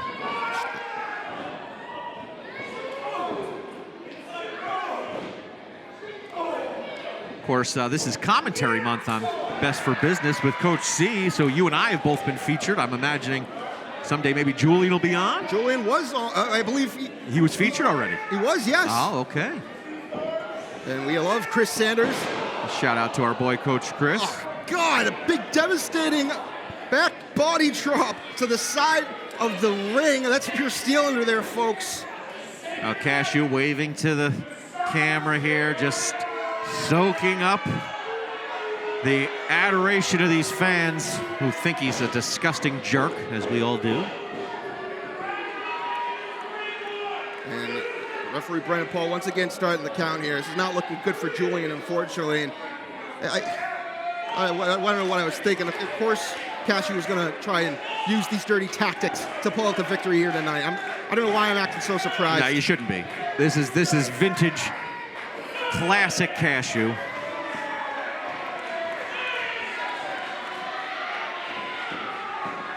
He's up to a count of 9 here, folks. And Julian at the last second manages to get back in, not disqualified. He's not going to go out like that, folks. Putting on an incredible show here is our colleague Julian Starr. Oh. Representing commentators and former champions everywhere. Classic back elbow there from Julian Starr. Throwing his body at Cashew now, and Cashew getting himself up to his feet here. And now he's setting up. Big drop kick in the corner.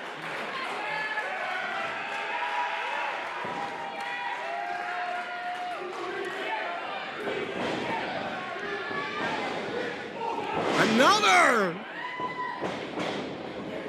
He's not done! And a third, finally knocking down Cashew here. One of the sweetest, purest drop kicks in the game. Still got it.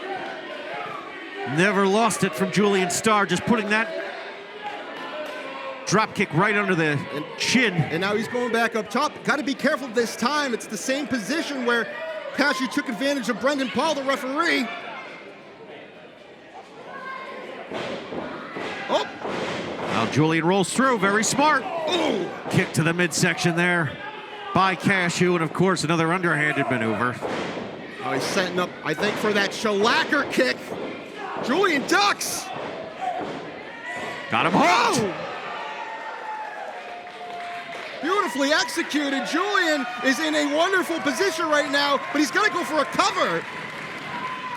What a performance from our colleague Julian Starr, putting out all the stops here. Unless he has something else in mind. He's not gonna hit the 450. Come on. He's too old. Come on.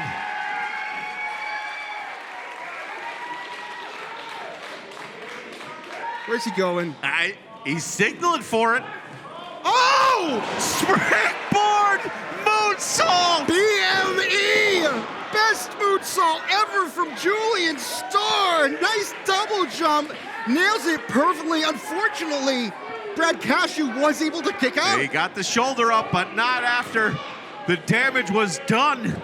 He's in a bad way right now. Unbelievable athleticism from Julian Starr. That's what we've come to expect from him. He's a big-time athlete in a big-time spot here. One more time, says the fans. They want to see it again. These guys are sickos, but I'm here for it. Me too. Squash Cashew like a bug. Yeah, let's do it. Why not? Oh, Cashew out of nowhere, able to get to his feet. Knock Julian down a peg and an enziguri, catching Julian off guard.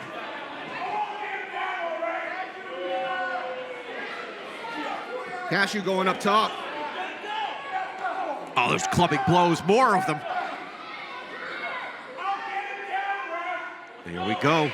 He's got him cinched up there. Look out. It's not looking good for Julian.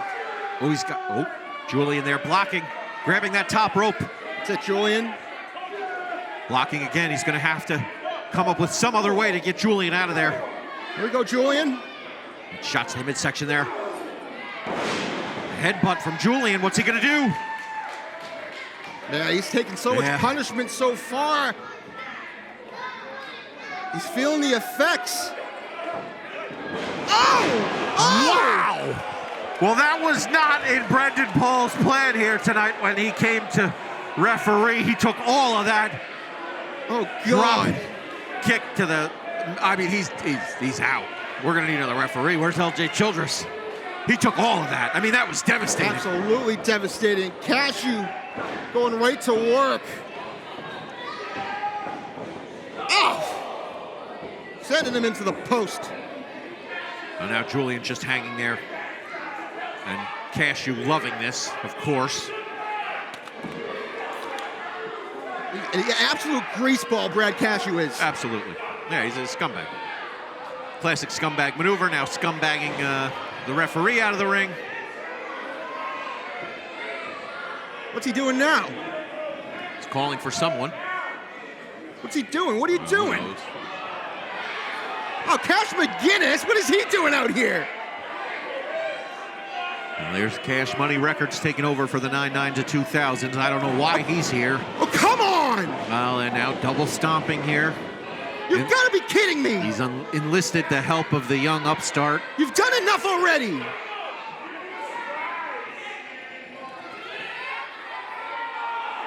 Oh, come on! Well, White Boy of the Year, now also referee, apparently. I don't know that he's done his certifications. Is he a legal referee? I'm not sure.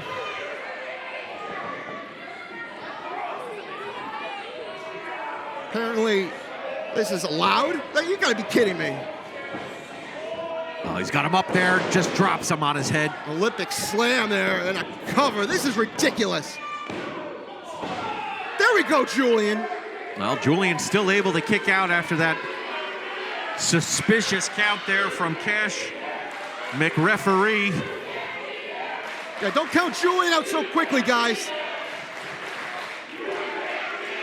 The fans letting him know you can't beat him, and I agree. I agree, too. I mean, the When's enough enough? Yeah, well, it's being stacked here against Julian. This is not reasonable. Now where's he going? What are you doing? He's bringing chairs into this. We don't have a real referee. We got a fake referee here. You got to be kidding me. What are you doing? No, you know, I can't do this anymore. I'm so sick of this guy. No. Hey.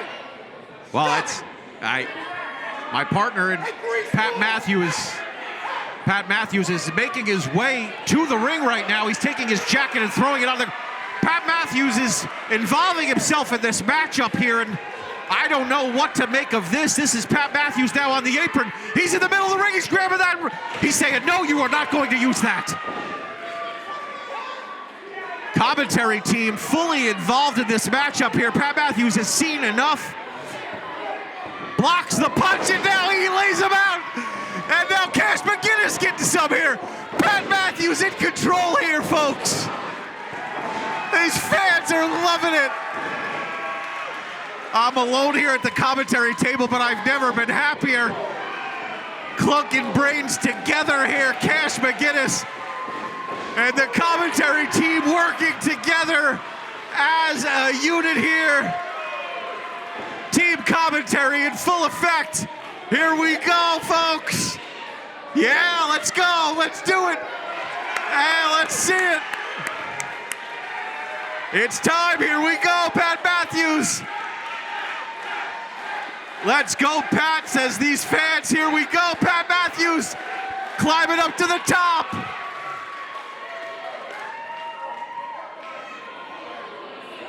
Julian Starr and Pat Matthews working as a team here. Unbelievable flying elbow. Lands it. Come on, folks, you gotta love it. Pat Matthews, are you kidding me? Pat Matthews delivering the fatal blow. Pat. Oh my goodness. Oh, and he's got Cash McGinnis. He's taking Cash McGinnis to the back. And now Julian has laid him out. 1, 2, 3, 4. We need a referee. 5, 6. Pat Matthews back in the game. What has happened here at Breaking Point? Pat Matthews, that was insane. What are you doing? Oh my goodness. What is happening, folks? Pat Matthews has involved himself in this matchup. Team commentary in full effect. I've never seen anything like it. He may have dislocated his shoulder, folks. We are going to need to see a doctor out here. He really is going to need to be seen, so I am going to continue to do commentary here. We're gonna need a referee out here. Chair shot to the back, another from Cashew. Come on, Cashew, cut it out.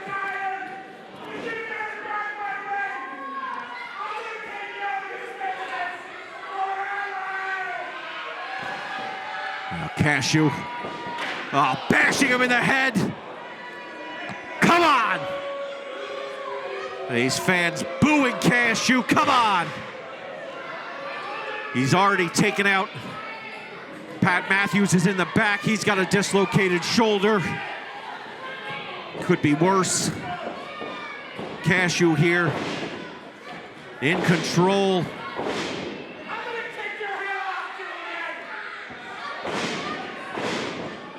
He's setting up for that shellacker kick here.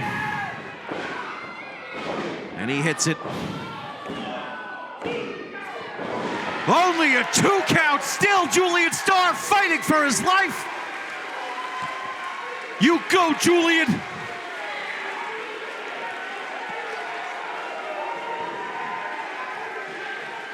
Unbelievable resolve here from the former heavyweight champion. Julian Starr fighting for his life here. He will not give up. He will not let Cashew get the better of him here tonight. A huge slam there by Julian Starr. And now a pop-up powerbomb from Julian Starr. Finish him off here, Julian. Could it be the 450? No way.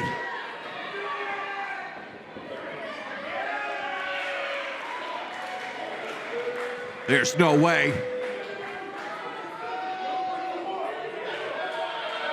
Here we go, he's signaling for it. He's saying it's the 450.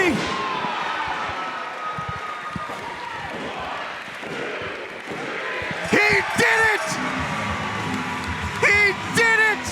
Julian Starr, after a decade off, has come back to chaotic wrestling. He has exercised the idiot, and he has won. Here is your winner, Julian Starr! Well, Pat Matthews joining his commentary partner. You love to see it, folks. Center of the ring, our commentary team representing. Unbelievable. Let's hear it for Julian Starr making his return. The slithering snake of Brad Cashew heading to the back. Good riddance. This is all about Julian Starr and our commentary team. These guys are on commentary, but they are former professional wrestlers in their own right, showing that they have still got it here, folks. Julian Starr sending a message to the locker room.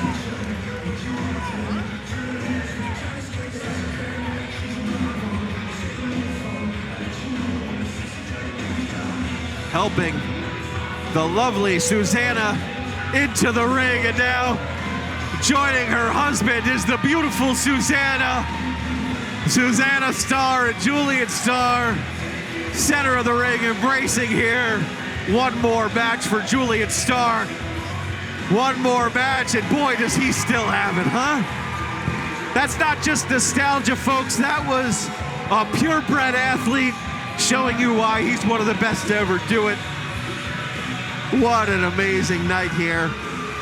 And man, Pat Matthews, you got no business being out there, Pat. What the hell was that? I certainly didn't, but man, I had enough of Brad Cashew and his shenanigans, and I'm so happy right now for Julian Starr to pull out the victory here tonight. What a comeback. What a return as he celebrates with his beautiful wife, Susanna. His signature dance, that Star dance, a signature of the late 2000s chaotic wrestling, and what a night. Led out by his wife, the Queen of Sleaze, Julian Starr, with his wife Susanna one more time for your winner of one more match, Julian Starr! Oh, what a night here at Breaking Point as we head into intermission in the best possible way.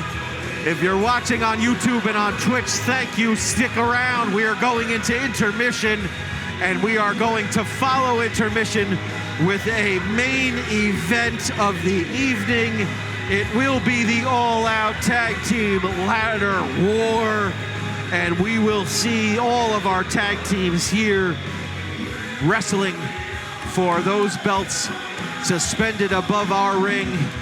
And that will be our main event here at Breaking Point. Julian Starr victorious here this evening with a little assist from his friends here at the commentary table. Team commentary on top. I love it.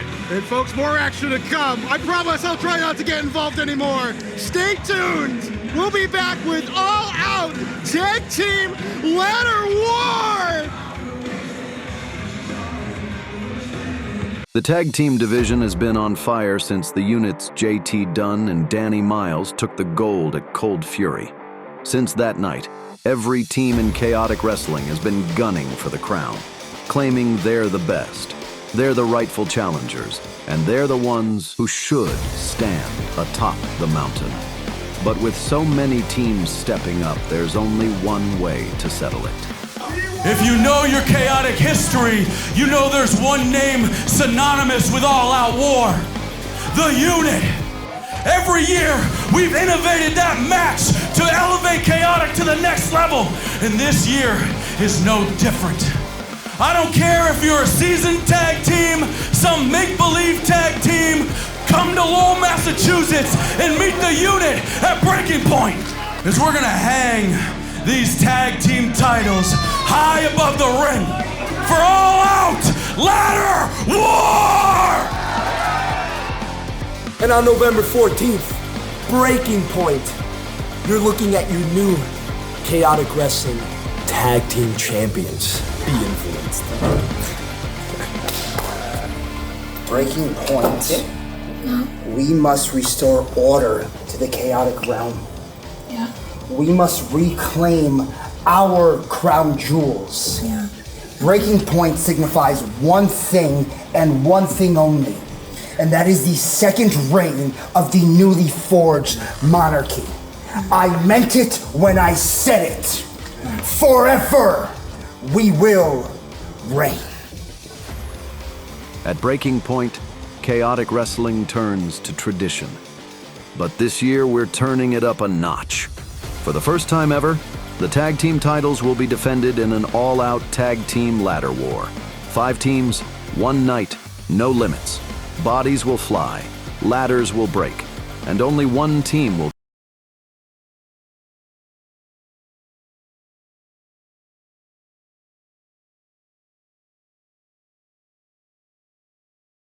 It is now time for your Chaotic Wrestling Breaking Point main event. This is All Out Tag Team Ladder War! Now, Rich is going to tell us the rules in English. And it is for the Chaotic Wrestling Tag Team Championship. I will now read the rules. 5 teams are entered. 1 member of each team will start the match for the first 3 minutes. Another person from each team will join every 2 minutes thereafter until all have joined the match. The title belts cannot come down until both members of a team have officially been entered, and the advantage goes to Powers of Influence for winning the Beat the Clock challenge. So with that, let's bring out our first participant.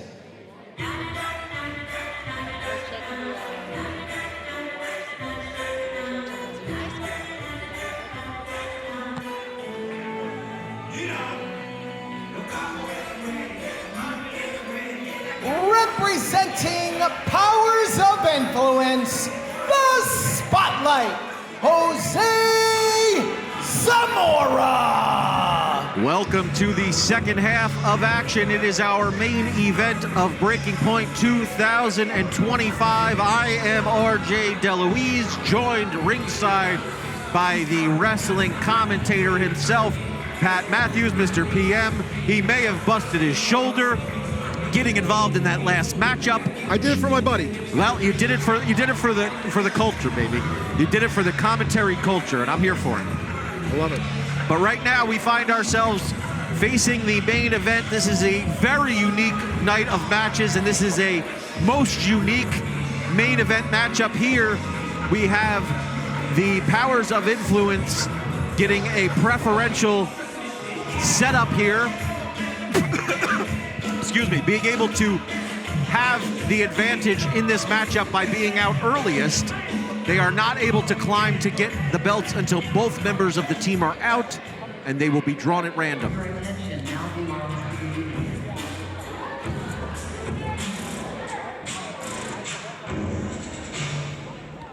This is unit territory.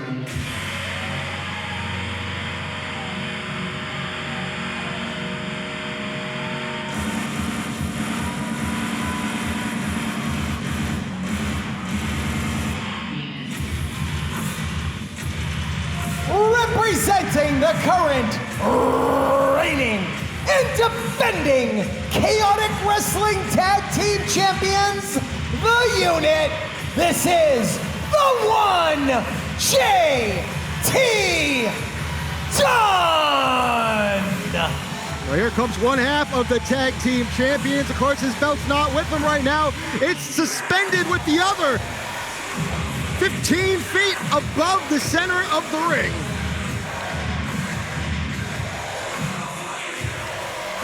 It's just like in that scramble match, not exactly the best position to be champion, defending your championship in one of these types of matches where you don't have to be involved with the end results. It's whoever gets to those championships first to retrieve them, they become new tag team champions. It's as simple as that. And it's a simple concept, but in actuality will be very difficult to pull off because of the complexity. You have ladders everywhere around the ring, and you are going to have to work alongside your partner to get up there, get those belts. And RJ, I think this is a very important rule for people to understand. The belts can't be taken down until both members of the team have entered the matchup. So one member of each team will start for the first 3 minutes, and then every 3 minutes after, another will join. Representing the Miracle Generation, Dustin Flash Waller!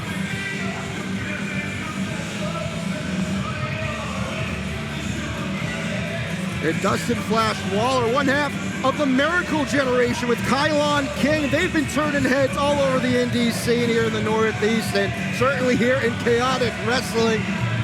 Tonight is a huge opportunity for them to walk away with some gold. Can they get the job done?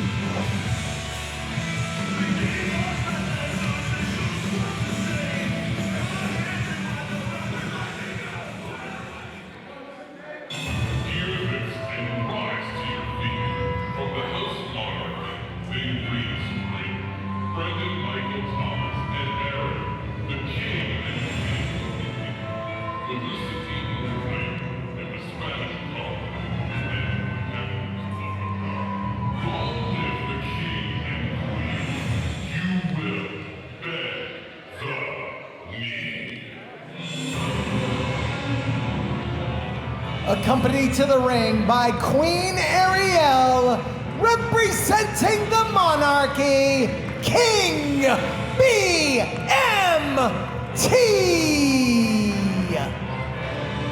King BMT making his way to the ring, and what looks to be Scott Hall inspired gear. I love it. And of course, Queen Ariel was unsuccessful in her attempts to obtain the Panoptic Championship earlier in the scramble. So it's up to King BMT and Prince Jamari to bring home gold tonight for the Monarchy. I like Queen Diesel out here. Little mind games here from the Monarchy, kind of stepping up their game here. Oh, I didn't even notice that. You're right. Oh yeah, there's a definite theme at play here, and of course, shades of the Heartbreak Kid going underneath that ladder, showing that the King has no fear whatsoever. The Scott Hall gear, fantastic on BMT, that big meaty taco out there.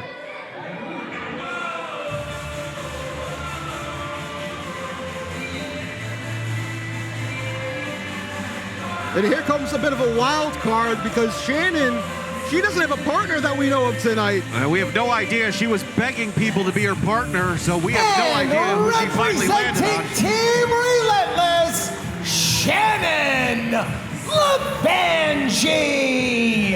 So great to see the Troublemaker back in action. She had been out of action for quite some time. Back like she never left, having not missed a beat. Right back into the Chaotic Wrestling fold. A fan favorite here, beloved, and a sharp athlete, a top athlete, and a dangerous troublemaker in her own right. Shannon LaVangie wanting to make her presence known here with a tag team partner we have not yet met. I hope she has a tag team partner because, as Rich said, and I reminded you just seconds ago, folks, you can't attempt to retrieve those belts until your partner has made it into the match. So if Shannon doesn't find a partner who enters the match, she can't even try to get the belts. It's a lost cause. She better pray that she found somebody. Well, I'm sure I'm hoping she was able to find at least one person who would agree to be her partner. There's got to be somebody back there who wants to be tag champion. I mean, it's a big deal, and it is a looming task here, quite literally looming above the ring.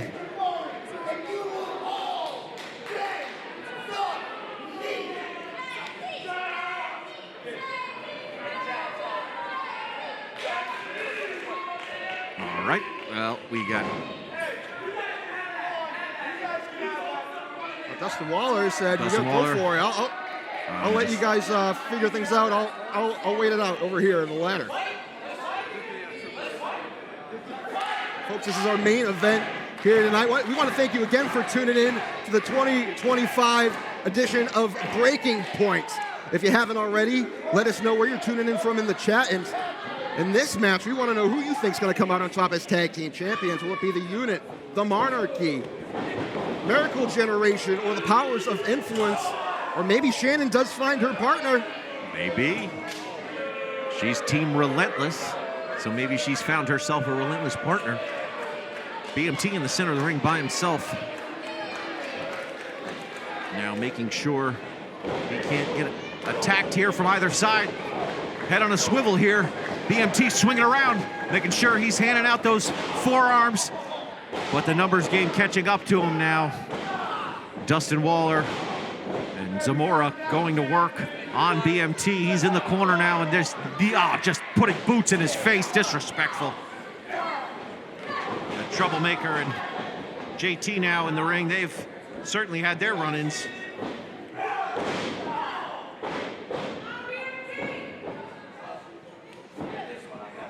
Ariel being ringside has to be a factor to consider here. She is always dangerous. Can't be counted out here. And especially in her diesel gear. That's NWO-inspired gear. It says Ariel on her shirt. Fantastic stuff. Out! Dustin Waller flying right into Jose Zamora with the assist from Shannon and JT Dunn. And lining it up here. Oh!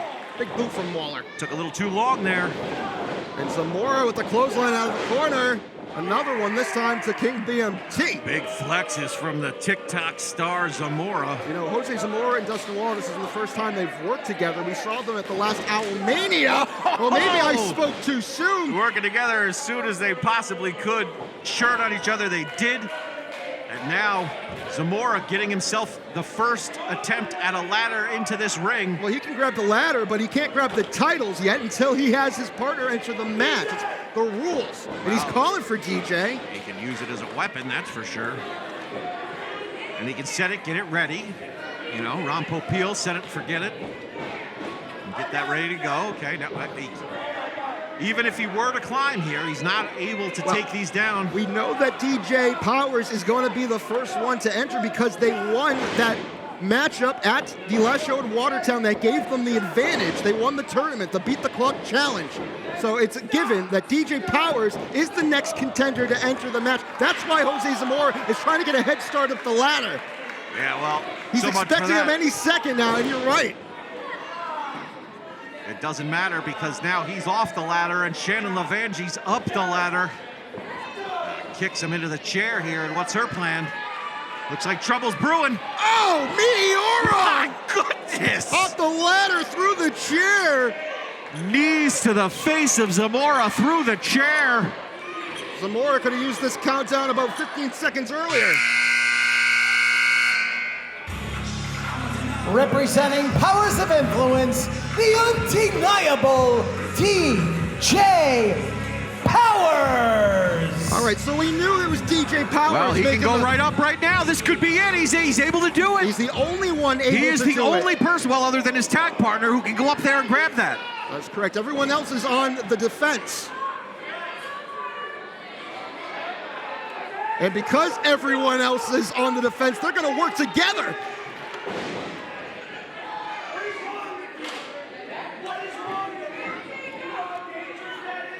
It was very dangerous. He's saying it would have fallen. That would have been very dangerous had he fallen. That's a very good point. These people were not taking his care into consideration. It's a really valid point. Shouldn't shake a person on a ladder. That's terrible behavior. That is terrible behavior, but in a match here at Chaotic Wrestling, we encourage things like that. That's true. It is all-out ladder war, not all-out ladder hanging out, I guess.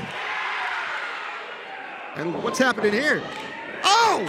Oh, my goodness! So much for ladder safety. That's out the window. Huge back body drop into the ladder to DJ Powers. Well, the action's turning up here. You knew once these guys started fighting one another, it was going to get bloody quick, and it certainly has. And we already know that DJ Powers was going to be the first one to come out here, but we have no idea who's coming out the rest of the match, guys. It's all random. From here on out, we don't know, so it could be the next team member to come out. That team will then be able to put a ladder in the center of the ring and climb and try to attempt to get those. Oh, these fans saying DJ sucks. Now BMT sent to the outside by Jose Zamora. Now Zamora lining up on JT Dunn here. He's got the chair in his hands. And bad intentions. Still reeling from that back body drop. Well, we've got the countdown happening. Here we go. Who's next?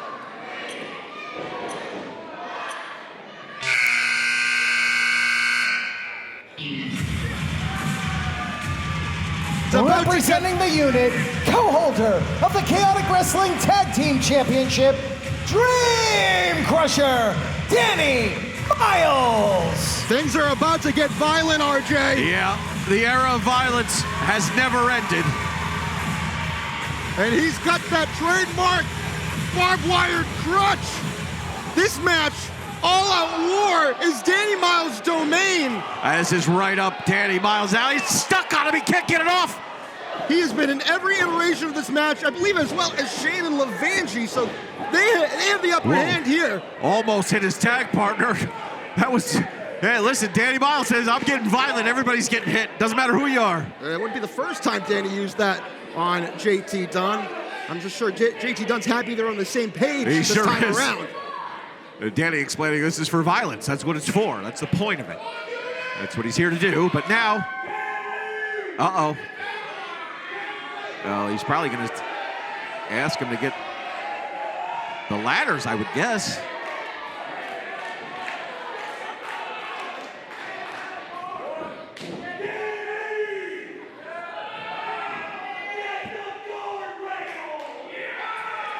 Get the guardrails, he says. Guardrails? We need the guardrails. Wait a minute. You can't just take the guardrail. We need them. We use them. Fans helping him get a guardrail. That was unnecessary. Making it easier for him. Oh, no. Well, redecorating over here. It makes sense that things were going to get this violent the second Danny Miles gets into the matchup. Told you. We warned you. The Dream Crusher, he is here to bring violence. That's his deal. Ariel telling the fans, probably just stay back, even without the guardrail there. Oh, now he's got a door. Danny Miles. I mean, is this some sort of DIY HGTV show? What's going on here? You never know with the Dream Crusher. Looks like he's remodeling here at the Collegiate Charter School in Lowell. What do they have in mind? Imagining something horribly violent.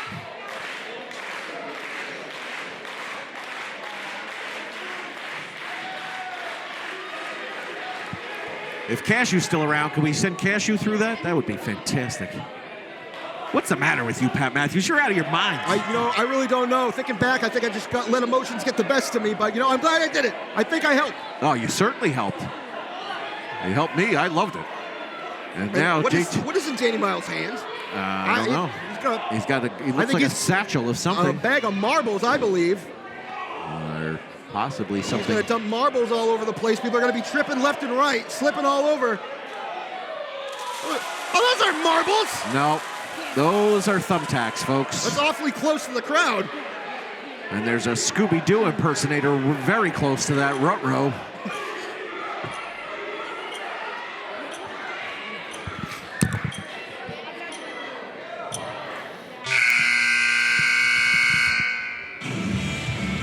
Well, Danny Miles just waiting to attack whoever comes out. Representing the Miracle Generation, Kylon King! He came ready with that chair. Miracle Generation, along with the unit and the Powers of Influence, are all now eligible to grab those tag team titles if they're able. So the only team that can't grab the titles at this point is Shannon and her partner, who is yet to be revealed. What an unbelievable tag maneuver! In the Monarchy. And the Monarchy. Right, we haven't seen Jam Jam yet. Watch out. Ooh. Dustin Waller on the receiving end of that chair, but hold on, Kylon King to save the day, grabbing it out of King BMT's hand as he takes one. Oh no. Exploder suplex! Oh my goodness! Onto the chair, hyperextending those chair's legs. Zamora sending that ladder into the midsection. This is absolute violence here. Danny Miles still reeling from taking that chair to the face. We've got Ariel checking on her man. We've got Powers of Influence, Jose Zamora. God, head first! Oh my goodness. German suplex into the ladder from Kylon King to Jose Zamora. So the only two left are Jamari and the mystery partner. Who will it be? Representing the Monarchy, Prince Jamari! Prince Jamari with the tiniest ladder I've ever seen. That's, yeah, I don't know if that's going to do much. I don't know that that's going to get him all the way up to those belts, but I think he's going to need a taller, never mind. oh, okay. Oh, he's wearing it. He's wearing it. He's going to spin around. Oh, look out. Yeah, that's what they do in ladder matches. They spin it and then hit people in the head with it. I just think you're supposed to have more it should be longer. Yeah, that's what's missing. Yeah, the length is the issue here, for sure. I think he thought this was going to be a lot more effective than it's turning out to be. It doesn't seem to be really hitting on any level here. I'm impressed how much spinning he's able to do. I'm getting dizzy watching this, but Ariel is pleading with him, the queen, saying, I wish he would stop. I think he's speeding up a bit. Oh, now he's slowing. He may throw up. Pie face there. Sends Prince Jamari to the mat now with his tiny ladder. Oh, okay. This we can get down with. Just a full-on beatdown of Jose Zamora now, and they're all working to get him out of the ring, so he's gone. And just to make things clear, folks, everybody is eligible to grab those titles except Shannon, who we don't even know if she has a partner. Well, now this is what Prince Jamari was here to do. He's got the right length at this point, and now folks are finding themselves on the wrong end of his spinning ladder move. He finally figured it out.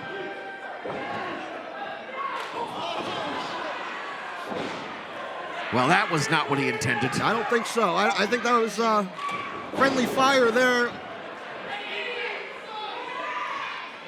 Well, now you just, he can't move. Oh, missed. Drop it on him. There you go. And then drop yourself. Good work, Prince Jamari. Well, I asked him before the night what he was thinking going into this matchup, his first ever of this kind, and he said he was a little nervous, but he's excited for the chance, and now taking full advantage here is Prince Jamari. Could he get to the top of this ladder here? Huge opportunity for the young rookie, and Shannon realizing what's happening. Again, she's on the defense until she finds a partner that enters the match. That's right, she cannot pull these down even if she gets to the top.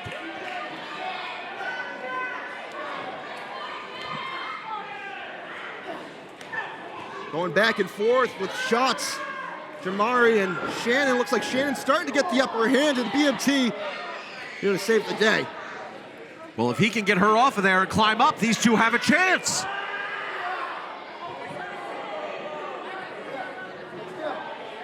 He's dangerous. Wait a minute. Well, the clock's ticking. And it should be Shannon's partner. Is there someone at the other end?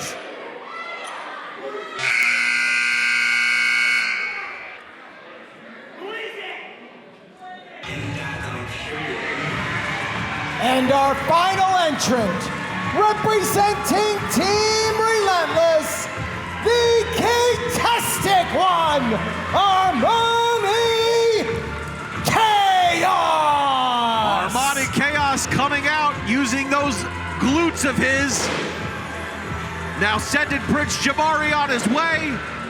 Shannon Lavangi fights out of the top, and now these two, Team Relentless, have a chance. Huge opportunity for these two. Everybody is eligible. And that ladder is looking a little rough right now. Yeah, that ladder is not going to make it.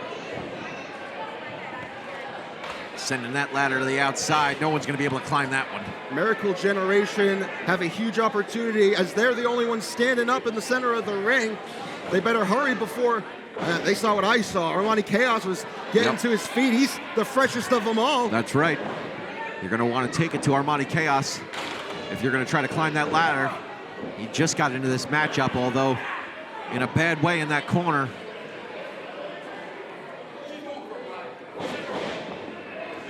Oh, boy. Oh, man! Dustin Waller dropped on his head. Spinning heel kick. Armani Chaos looking good right now. Springboard on, period. And now he's grabbing that ladder. I think he's got his eyes set on the gold. Oh, here comes JT. John went for El Duarte, but Armani caught him, threw him on the ladder. Nobody there for El Duarte. Oh! Crunching that midsection down, pinning him against the corner. He can't get out. Armani Chaos climbing up. And now to the outside. Are you kidding me? Oh my God! JT Dunn, he's lodged in there. He can't get out. Well, I think one of those legs is trapped under the rope, maybe. Shannon Levangie putting the boot to his face for good measure, now taking that ladder away from him, and now Team Relentless needing a ladder that can work. Grabbing one from the outside, bringing it into the ring here. Working as a team, we weren't sure who she was going to pick. What a fantastic choice going with Armani Chaos. Armani Chaos has been on a tear lately. He's had heavyweight championship opportunities. He main evented the last show as well, teaming up with Mortar. And Zamora taking that ladder to the back of the troublemaker, now scooped up by Powers, and he's now in control here. And what are the Powers of Influence thinking? Set up another ladder here.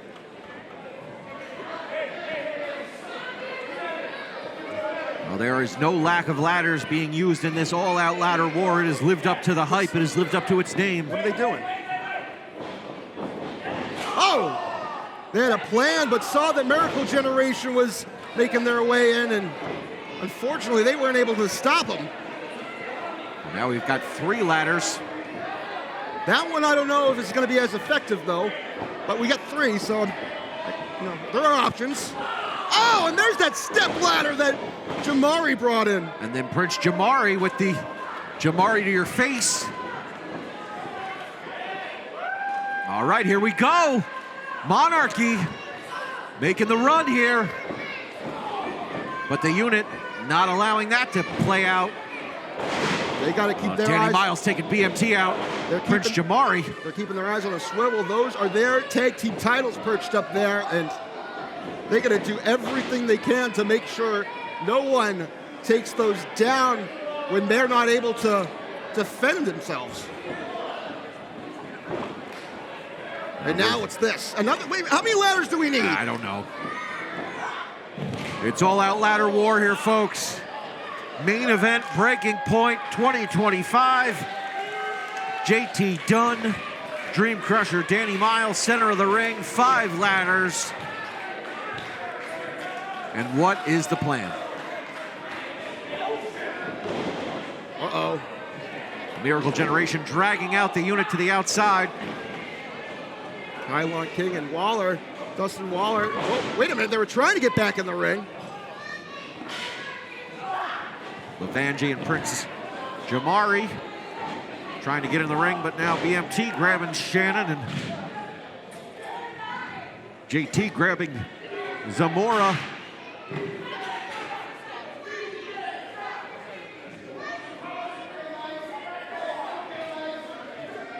All right, everybody for themselves. Here we go. This is why they call it all-out war, folks. Everybody's going for the titles. All 10 competitors perched up on a ladder here, trying to be the first one to get their hands on those tag team championships. And slowly but surely, teams are falling off. These aren't evenly distributed, so these teams are just kicking and punching whoever.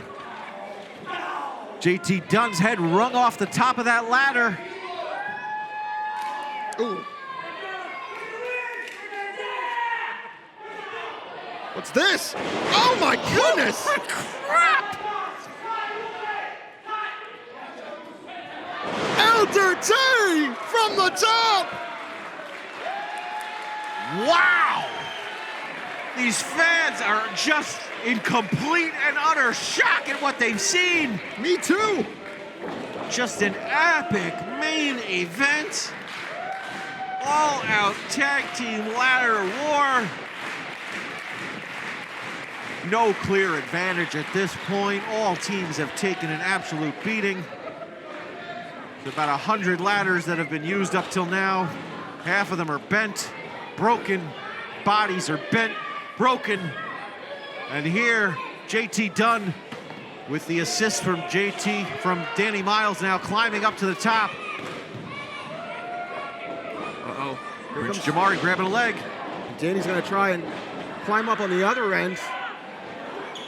Jamari putting work in, but he's got to turn around and realize, oh, wait a minute.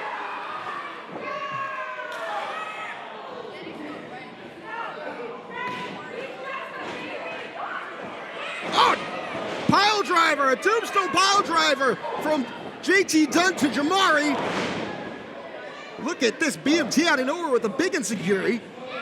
And now just reeling on that middle of the ladder is I think Danny's realizing he went up the wrong way. He's on the opposite side of the ladder, and he's not easily able to climb to the top because they're not as supportive. He doesn't have as many steps. The rungs are not as supportive on that side. Well, BMT, Danny Miles going at it. In a very precarious situation here. What in the world is No. going on? What? No! No! I mean, he broke him in half. The ladder's broken in half. I think we need a medic. That was disgusting. Oh! Out of nowhere, Dustin Waller hitting Danny Miles with a steel chair. And again. That one really nailed him.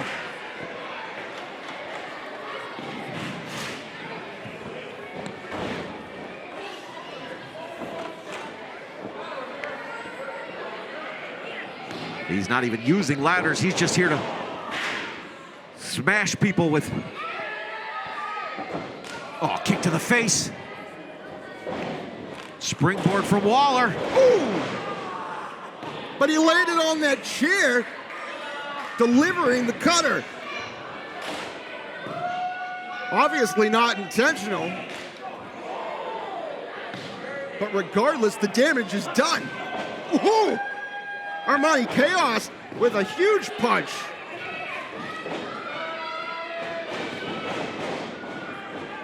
Ooh. Chairs are swinging. Metal on metal. A knee to the dome there from Waller. He's looking up. Going underneath the ring there. Looking for more damage. More destruction. And it looks like a door.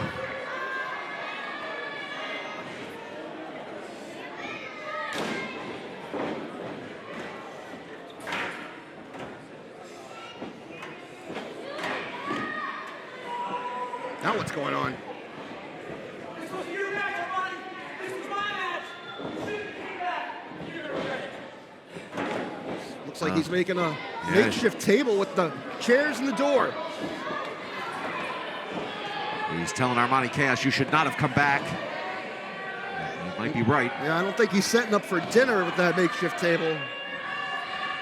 Chaos is about to be served.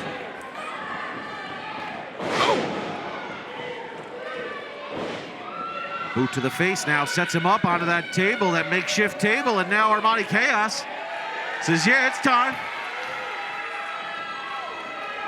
Oh! Quick thinking on the part of Dustin Waller. Kick to the lower back there, now sends him back up to that second rope, now to the top. What? No. This. Don't do this. Oh! Oh! Spanish fly from the top through the door! Good God Almighty! This is insane. I mean, you can feel the pulse in this building, the air just suck out of the building. Fans don't know what to think about this level of violence. This is insanity. These teams doing whatever it takes here It is all-out ladder war for the tag team titles, suspended above the ring.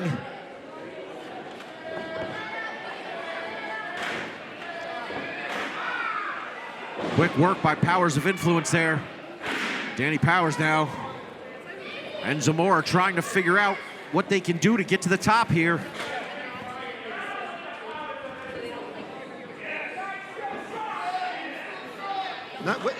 Huge opportunity to just grab the belts. What are they setting up for? There's no one in the ring. Everyone's down except them. Well, while I agree with the fans, there's certainly no reason for DJ to spend time listening to them. Exactly. He's completely letting them distract him.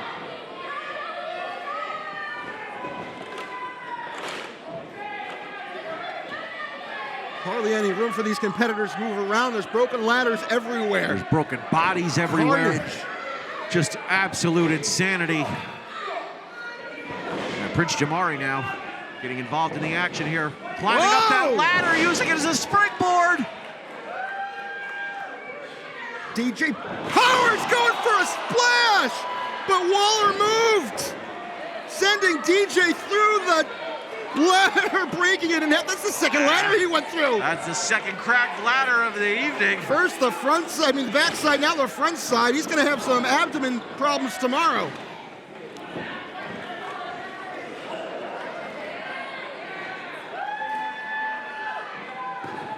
I'm not sure he's going to be able to stand.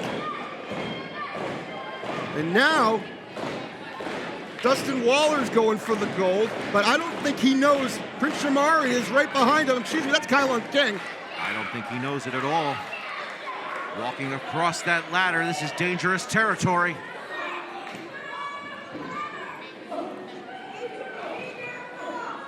Jamari, he's impressive here tonight in this matchup. He's a rookie. He normally wouldn't find themselves in this type of matchup, but he's holding his own. He doesn't want to be here, that's for sure.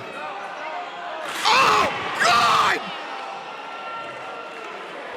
I just, it was insane.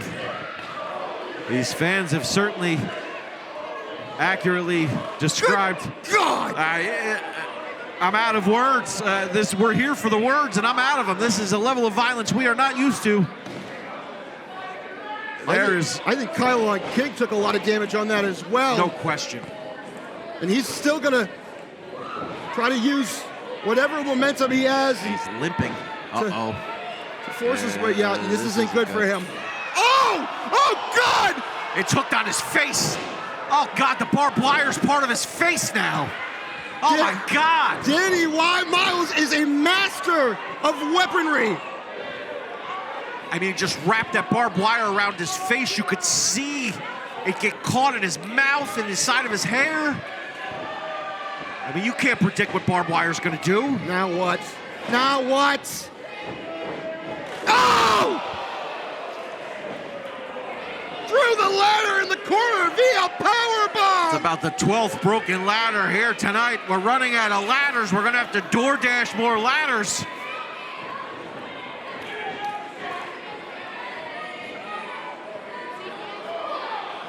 Oh, Shannon took that ladder to the face. That was nasty.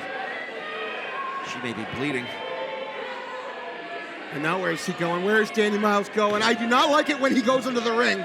Oh, not again. You know what this means. No.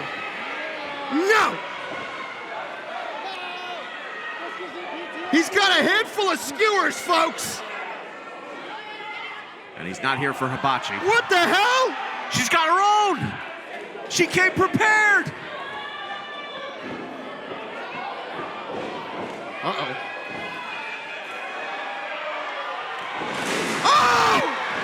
Oh! Through the door and the thumbtacks to the outside. Tacks went everywhere. The tacks exploded. The table exploded. Their bodies exploded. This is chaotic wrestling. This is our main event. This is all-out tag team ladder war. Somebody check on these competitors. Goodness gracious. Wow. We've never seen anything like this. Wow. Wow. 25 years of chaotic wrestling, and this is one of the most violent events I've ever seen. Ariel shaking her head like you don't want to see what's going on over there. And this is going to keep going, folks, until one of these teams is able to grab those titles. Insiguri to the back of the head of JT Dunn. BMT now.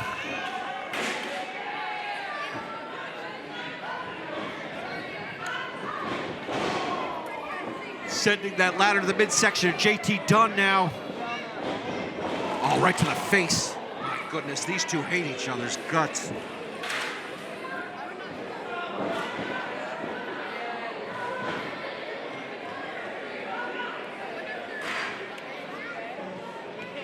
This is just insane. I mean, what haven't we seen in this matchup? What haven't we seen? I almost don't want to ask because then we'll end up seeing it. I'm afraid you're right. This level of violence that's being perpetrated in this ring it's beyond wrestling, that's for sure. Ooh. Shot to the back.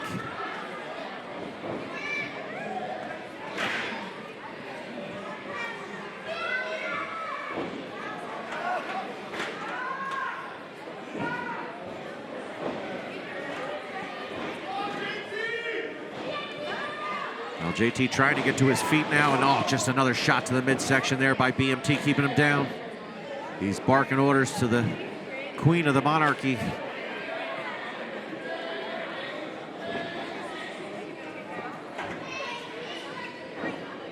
What's she getting? Now Ariel under the... looking for something. Looking for trouble, that's for sure. Got another door.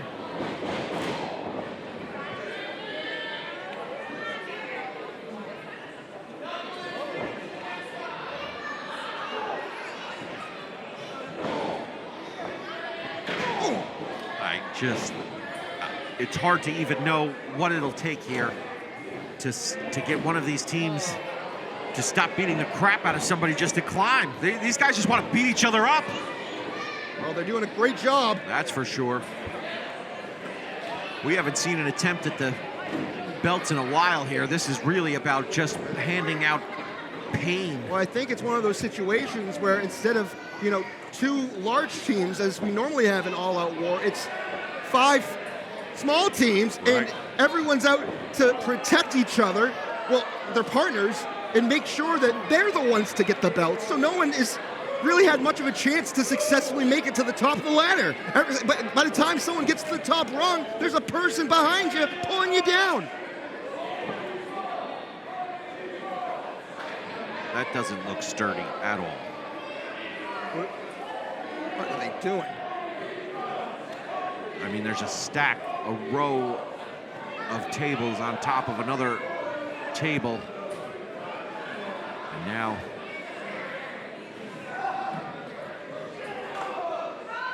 King BMT is...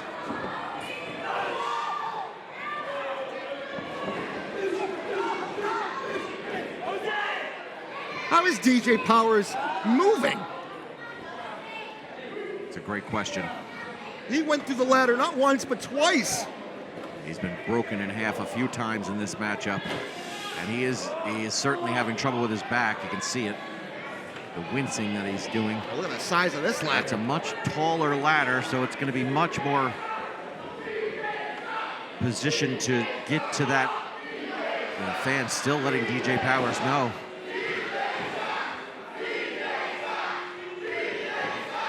All right, well, we've got a ladder that's certainly tall enough to get there. What are they doing now? They got BMT in the corner, in between the ladder. They're trying to break his leg. Yeah, they got his leg in between that ladder. They're just stomping on it. I think Zamora is trapping him so he can't get... He can't get to the...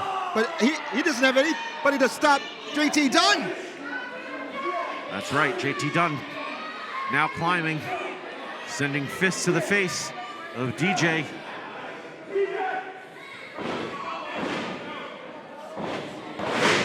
There goes DJ.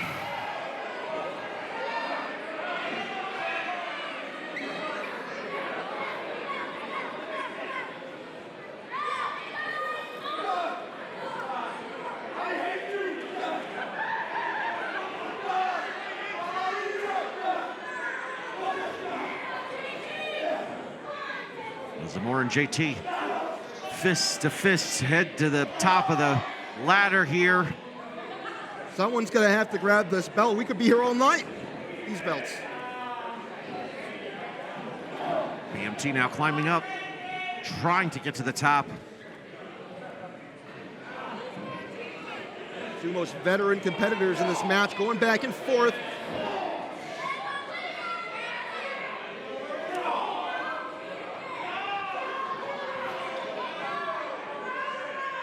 Real dangerous up there, but it's about the tag team championships.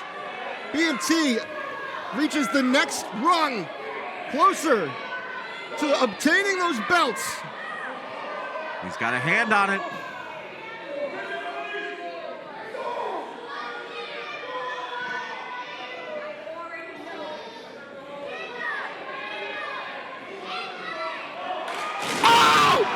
What the hell?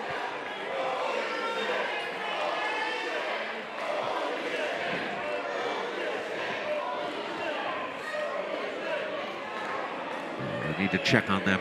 This is a level of violence. I mean, this is just outrageous. Meanwhile, powers of influence. Oh, BMT's laying on top of JT Dunn's leg. He can't move. No, not this way. JT Dunn cannot get up. He's got BMT on his leg. Powers of influence. They've got one of the belts. Do they get the second? They did. They're the new tag team champions. Wow. Here are your winners and new Chaotic Wrestling Tag Team Champions, DJ Powers, Jose Zamora, Powers of Influence. In what was the most dangerous, lethal, and violent main event I've seen in my lifetime, the Powers of Influence have come out on top and are now your new Chaotic Wrestling Tag Team Champions. What a main event, what a show. That was insane, RJ. I mean, we saw just about every type of violence be perpetrated in that main event. The former tag champions at no advantage here, finding themselves on the losing end, while the Powers of Influence begin what could be a reign of violence in the tag division, the likes of which we have not seen. Powers of Influence leaving here on top of the heap, the main event of Breaking Point, your new Chaotic Wrestling Tag Team Champions. Well, they started things off with a huge advantage with the first entry into all-out tag team ladder war, but things simmered a lot down when DJ Powers went through the ladder, not once but twice. I thought it was over for them, but here they stand, your new tag team champions. What a main event. We want to thank everybody at home for tuning in to Chaotic Wrestling Presents Breaking Point. Don't forget to get your tickets for our next show, December 5th in Tewksbury at the Elks Lodge. Available on sale now at chaoticwrestling.com. Folks, for RJ DeLuise, I'm Pat Matthews. Thank you for joining us, and have a great night, everybody.